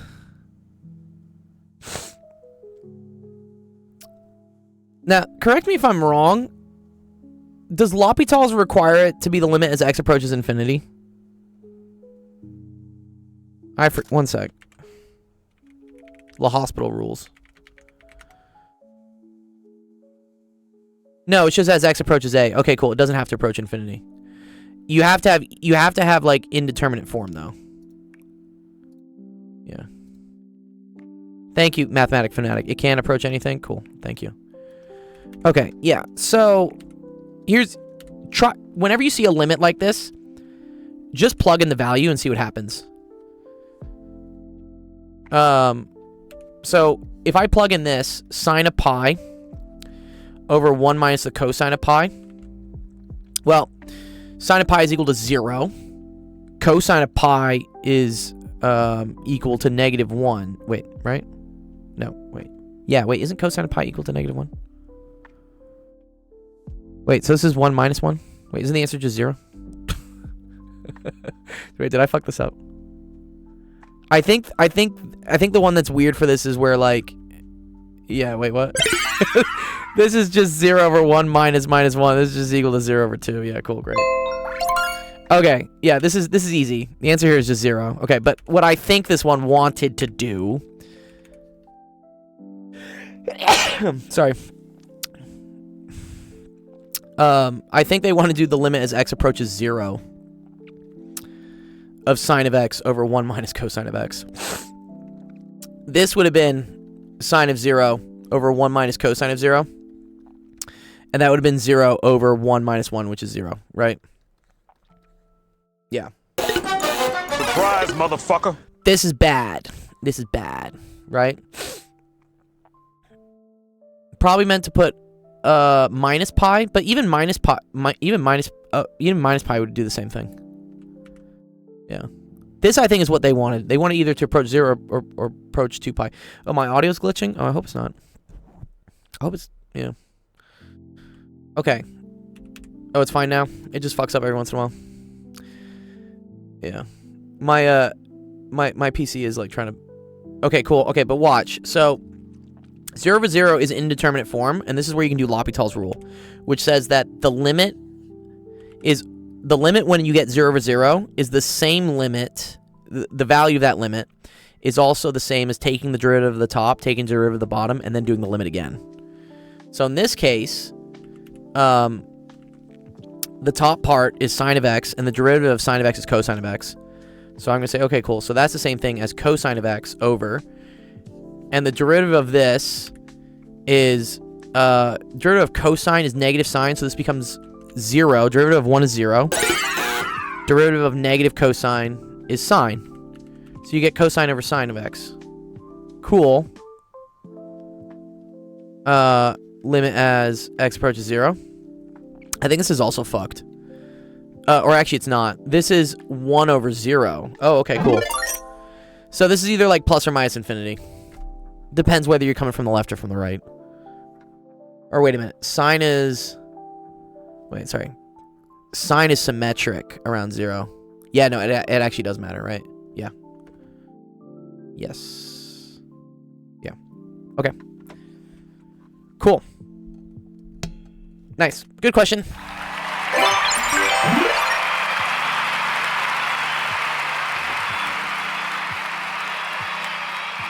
Well done. That was Adrian. Oh, Mathematic Fanatic. Is my dream to completely automate the animation? Yeah, dude, that would be super cool. 100%. I would love to just feed some sort of algorithm, like my script, like what I'm saying, what I'm explaining, and just have it animate my words. That would save me so much time making videos. I thought I could maybe do it with Manum, but it's not good enough yet. Or, like, I don't have enough, like, conditions or, like, little special cases for it. Right? Because I can explain things. I can teach all day. The animating part takes me forever, and I don't have thousands of dollars to pay animators. If I had a budget for animators, this would be done in fucking, like, 5 seconds. I have so many things I would just love to just get animated. Man, I'm not good enough. Heresy. It is, but it needs, like, a lot of, like, guardrails for it to work. You have to be very specific with Man. I'm telling it, like, what it can do and what it can't. Also, like, I think what Mathematic Fanatic is saying is like, sometimes I, like, want things to, like, curve this way or, like, circle around this way or, like, merge this way. Like, I have animation things that I know make more sense to students that Manum doesn't do it exactly the way I want it to. Fanatic says it's extremely non-trivial. Well, I hope it is. Show me. Right, this is Adrian's question. Let me put Adrian's in. This was a good one.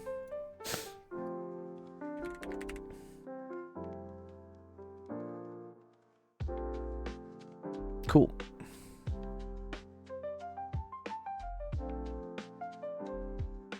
Let's see. Owen has one with shear forces. Oh, man. So, Owen, I'm going to post this one, but just because I have 15 minutes left, I don't think I can do this one in the time period. But I will post it here, so if someone wants to do it later in my Discord, they can. So, it's a cool one. Don't get me wrong.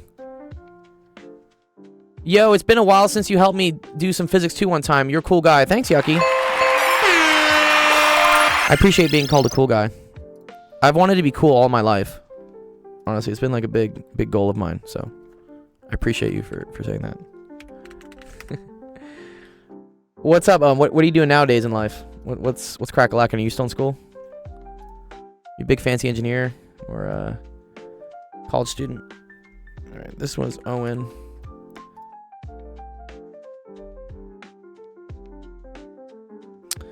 All right, Dom. Ooh. Okay, Dom. I'm a cool guy. Thanks, Blue. Yeah, where'd you go after Physics 2? That's what I was wondering. Yeah, where'd you go? Yeah, that's like too much engineering, right? It's too much engineering, Tom. I don't know. I can't. Not when I have that little amount of time left. I have to keep activating the source code.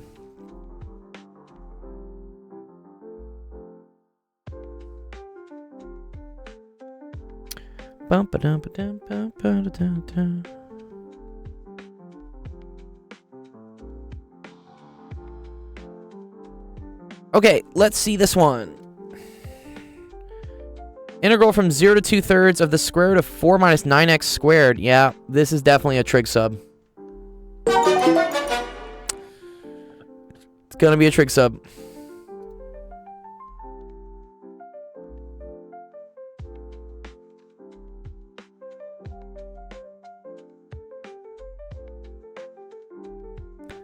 One sec. Why is this not working? Activate source.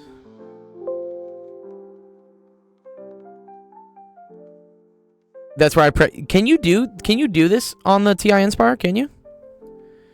Yeah, so here's kind of the rules. There's kind of some rules. Trig sub rules. You have someone to show me? Dude, let's get on a call, dude, sometimes. Like, hit me up, bro. Just DM me. Or I'll DM you. I'll give you my phone number, dude. Like, I would love to see what you're doing. So, here you go. This is kind of the thing I want to deal with. Yeah, when you see... Yeah, this is kind of like the cute little thing they always say.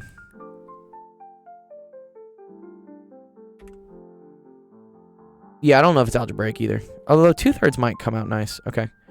So here are the rules. Whenever you see in an integral, whenever you see like square root of a squared... Oh, it's okay. No. I know, John, if you added too many, it's okay. I'll do the first one you added or something. So if I have a squared minus x squared in a square root, you want to use this substitution. You want to say x is equal to a sine theta, which you did do here, right? You said, oh, okay, cool. Look, a squared is equal to 4, so a equals 2, x equals a sine theta. Cool. And then that means dx is a cosine theta d theta. Great. Okay. So we put that in here. Okay, so the next step is all you have to do. Yeah, it's okay if I don't get to it. I'm gonna code a new thing on my queue system so that any questions that aren't done automatically get posted somewhere else. So that other people can solve them, or if we have time on the next stream. But I always have like more questions coming in. I need more help. This is where I'm gonna talk. Zach and I are gonna have a conversation tomorrow, and I have some ideas for things. Okay. So this is the integral. So watch this. This is square root, right, of 4 minus 4 sine squared theta. And then we have times 2 cosine theta d theta, right, Dom?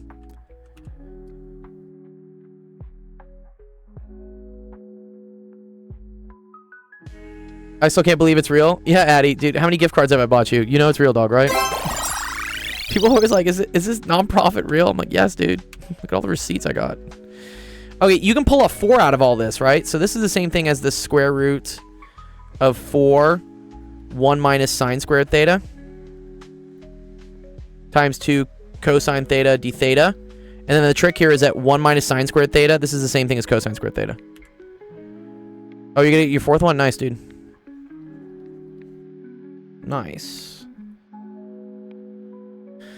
Cosine squared theta. Okay, cool. So now we have integral of the square root of 4 cosine squared theta to cosine theta d theta. And so, what is that? So, square root of 4 is 2.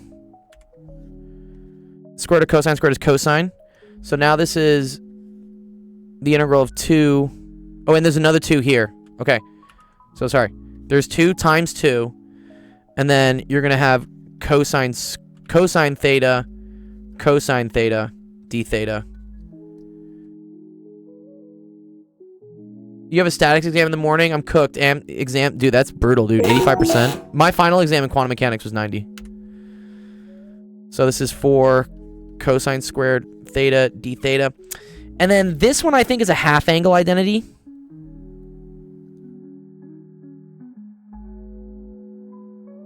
X equals 2/3 sine theta. I think is better here. Is it? Oh, I haven't even looked at, sorry, I haven't even looked at the bounds. Oh, I fucked up. Oh my god, whoa. I was reading what he had up to here. I didn't see the 9. Okay, let's backpedal. Dude, this is all wrong. Oh, I'm so sorry. So sorry. This is all wrong. Okay. Yeah, no. It happens. Sorry. I read the wrong thing. Okay. Yeah. Okay. Let me start from the beginning. I read this question wrong. Shit, we got 8 minutes. I can do it. 2/3.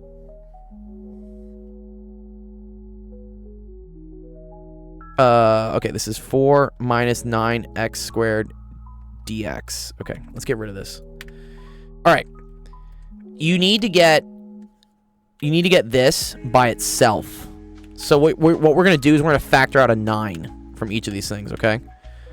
So this is going to be the same thing as 0 to 2/3 square root, and then I'm going to factor a 9 out, and so then that's going to be 4/9 minus x squared, right?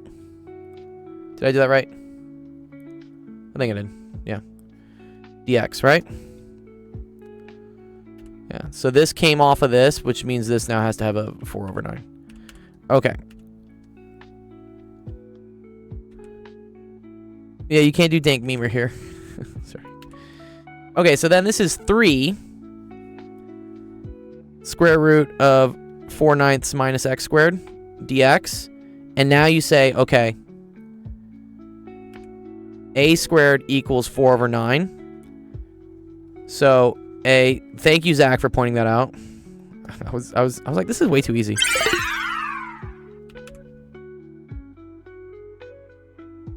My grade function hasn't collapsed yet. You mean your wave function or grade function?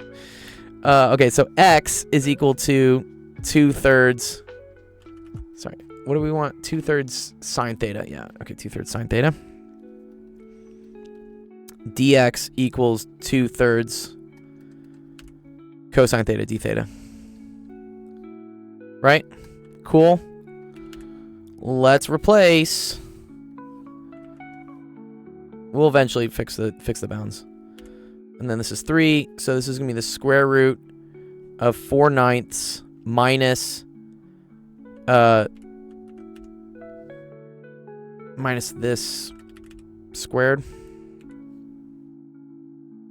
And then this is now this. Okay. We'll start copy pasting just to make things faster now. Okay. Squaring this inside, this now becomes 4/9 sine squared theta. Okay. Which now you can pull the 4/9 out. So I'm going to say that's the same thing as 4 over 9 times 1 minus sine squared theta.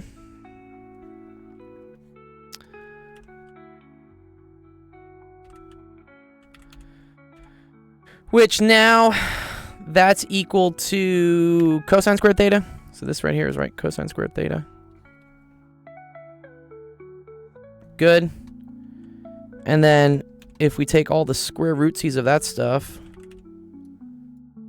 that's going to be equal to 2/3 cosine theta. Oh, cool. And there's another 2/3 here. Okay, cool.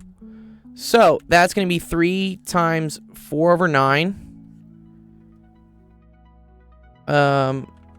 Integral of cosine squared theta, d theta. Oh, you're lagging? Oh, no. Oh, yeah, I just saw... Oh, we're dropping frames now. Fuck. No, that's my fault. That's doing it. I see it. Oh, Twitch! You're so good, Twitch, until the last 5 minutes. Damn it.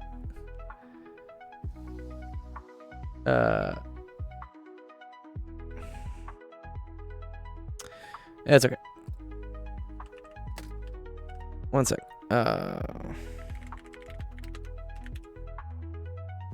Thank you, Swad. Yeah, I was looking for that identity. Right, okay.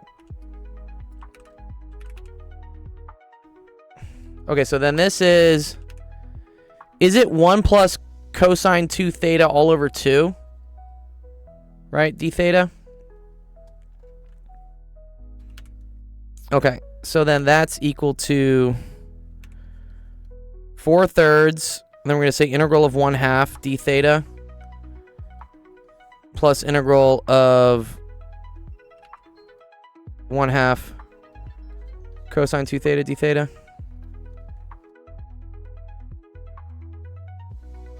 It'll fix itself. It'll fix itself.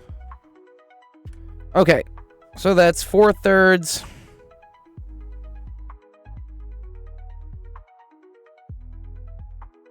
Can I reply about your comment? And then separate, yep.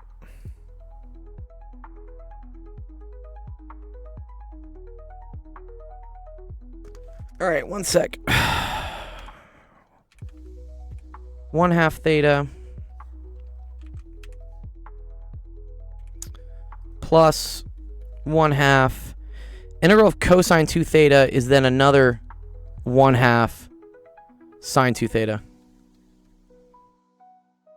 Good, okay. Okay. And then we got to remember that theta. Oh, okay.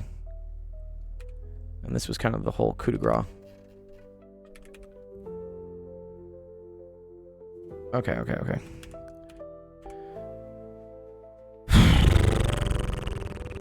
So, 3 over 2x is equal to sine of theta. So theta is equal to arc sine of 3 over 2x. So now it's 4/3 times 1/2 sine -1 of 3/2 x plus 1/4.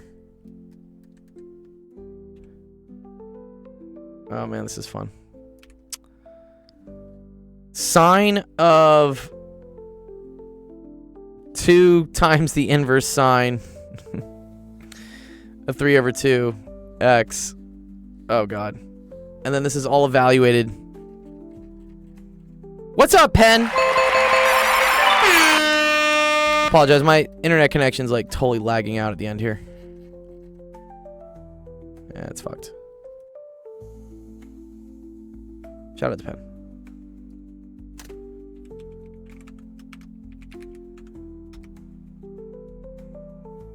Cool. All right, and this is from 0 to 2/3.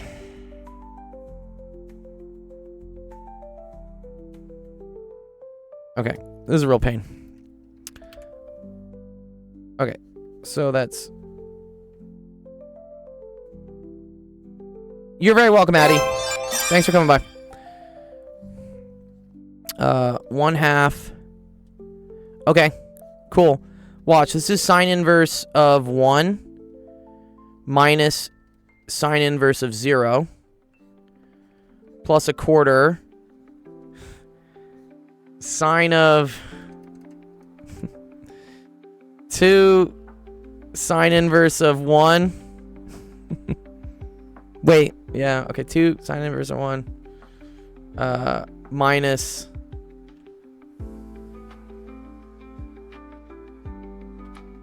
a quarter sine 2 sine inverse. Oh, fuck. Oh, my God. Ugh. Dude, this question sucks. Surprise, motherfucker. Seriously, dude, what the fuck? Okay. Sine inverse of 1 is saying what angle do I get 1 when I take sine? That's equal to pi over 2. And then sine inverse of 0 is equal to 0. Okay. I have 4 seconds left. Oh, so the stream's actually right about to end. This is the last one. That timer just ran out. I have to go teach another student at this point. Also, my internet connection is shitting the bed on Twitch right now. So, okay. This is pi over 2 minus 0. Oh, that would have been nice. Bro, I miss your long hair. I don't think I ever had long hair. 2 times pi over 2. Wait, right? Minus 1/4. You're right, I could have done the sine cosine identity, Zach. Thank you. I didn't do it. 2 times 0. Okay, this is all 0. Sine of pi is also 0. Okay. So our final answer is 4 pi over 12, which is just equal to pi over 3. Nice. Okay, cool. Done. I think it's done. I think that's right. Cool. All right, let's end on the stream. I gotta go. All right. Thank you, everyone, for coming to Actual Education Office Hours today. Had a really fun time going through all your questions. If I didn't get to yours, I apologize. Come by our stream tomorrow. We stream 5 days a week. So the next stream will be tomorrow, Thursday, starting, I think, an hour earlier at 4 p.m. Pacific. 5 p.m. Mountain. Wait one second. And 6 p.m. Central. 7 p.m. Eastern. Yeah. One sec. New post. What's up, Fire? Faux Poop Gamma. Yeah. Okay, cool. All right. That was a really long one. But yeah, great stream. Oh, a year ago, I had long side hair. Oh, I had like a mullet. Yeah, no, I did. No, you're right, Eric. Thank you. 2 sins as a... Dude, Penn Center, you're fucking hilarious, dude. Okay, yes. So again, if you're watching us from all the platforms we're streaming on right now, which are absolutely raping my bandwidth, TikTok, Discord, Twitch, YouTube, there is actualofficehours.com. This website right here will show you how to join our Discord, how to like and subscribe to us on YouTube. Really appreciate it. It's great for the metrics. And you can also watch live on Twitch. And then we also have a streaming schedule here. So if you click here, you can see... yeah, you're very welcome, Zach. You can see the schedule of when we're streaming. So I will be streaming again tomorrow. Oh, and this is awesome, Zach. Ooh, Zach has a game night on Friday. Hell yeah. Oh, I'm totally coming to this, Zach. This is sick. Nice. That's dope. Yes, we're gonna go raid Stucky. Yeah, okay, that's what I was gonna say. Because if you're following us on Twitch, we love to go support other math and science streamers. So we're gonna go raid. Let's go raid. Let's see what we got. I have so many people now that are on. Where is Stooky? Where is Stooky? Stooky. There we go. Cool. All right, yeah. Eric's a great guy. He also does math and science, or mainly math, but awesome stuff. So yes, feel free, join our Discord. Send me a DM if you have any questions. I'd love to catch up, connect, talk, and answer any other questions you guys have. Okay, cool. All right. Enjoy the rest of your Wednesday. We will see you on Thursday. Peace.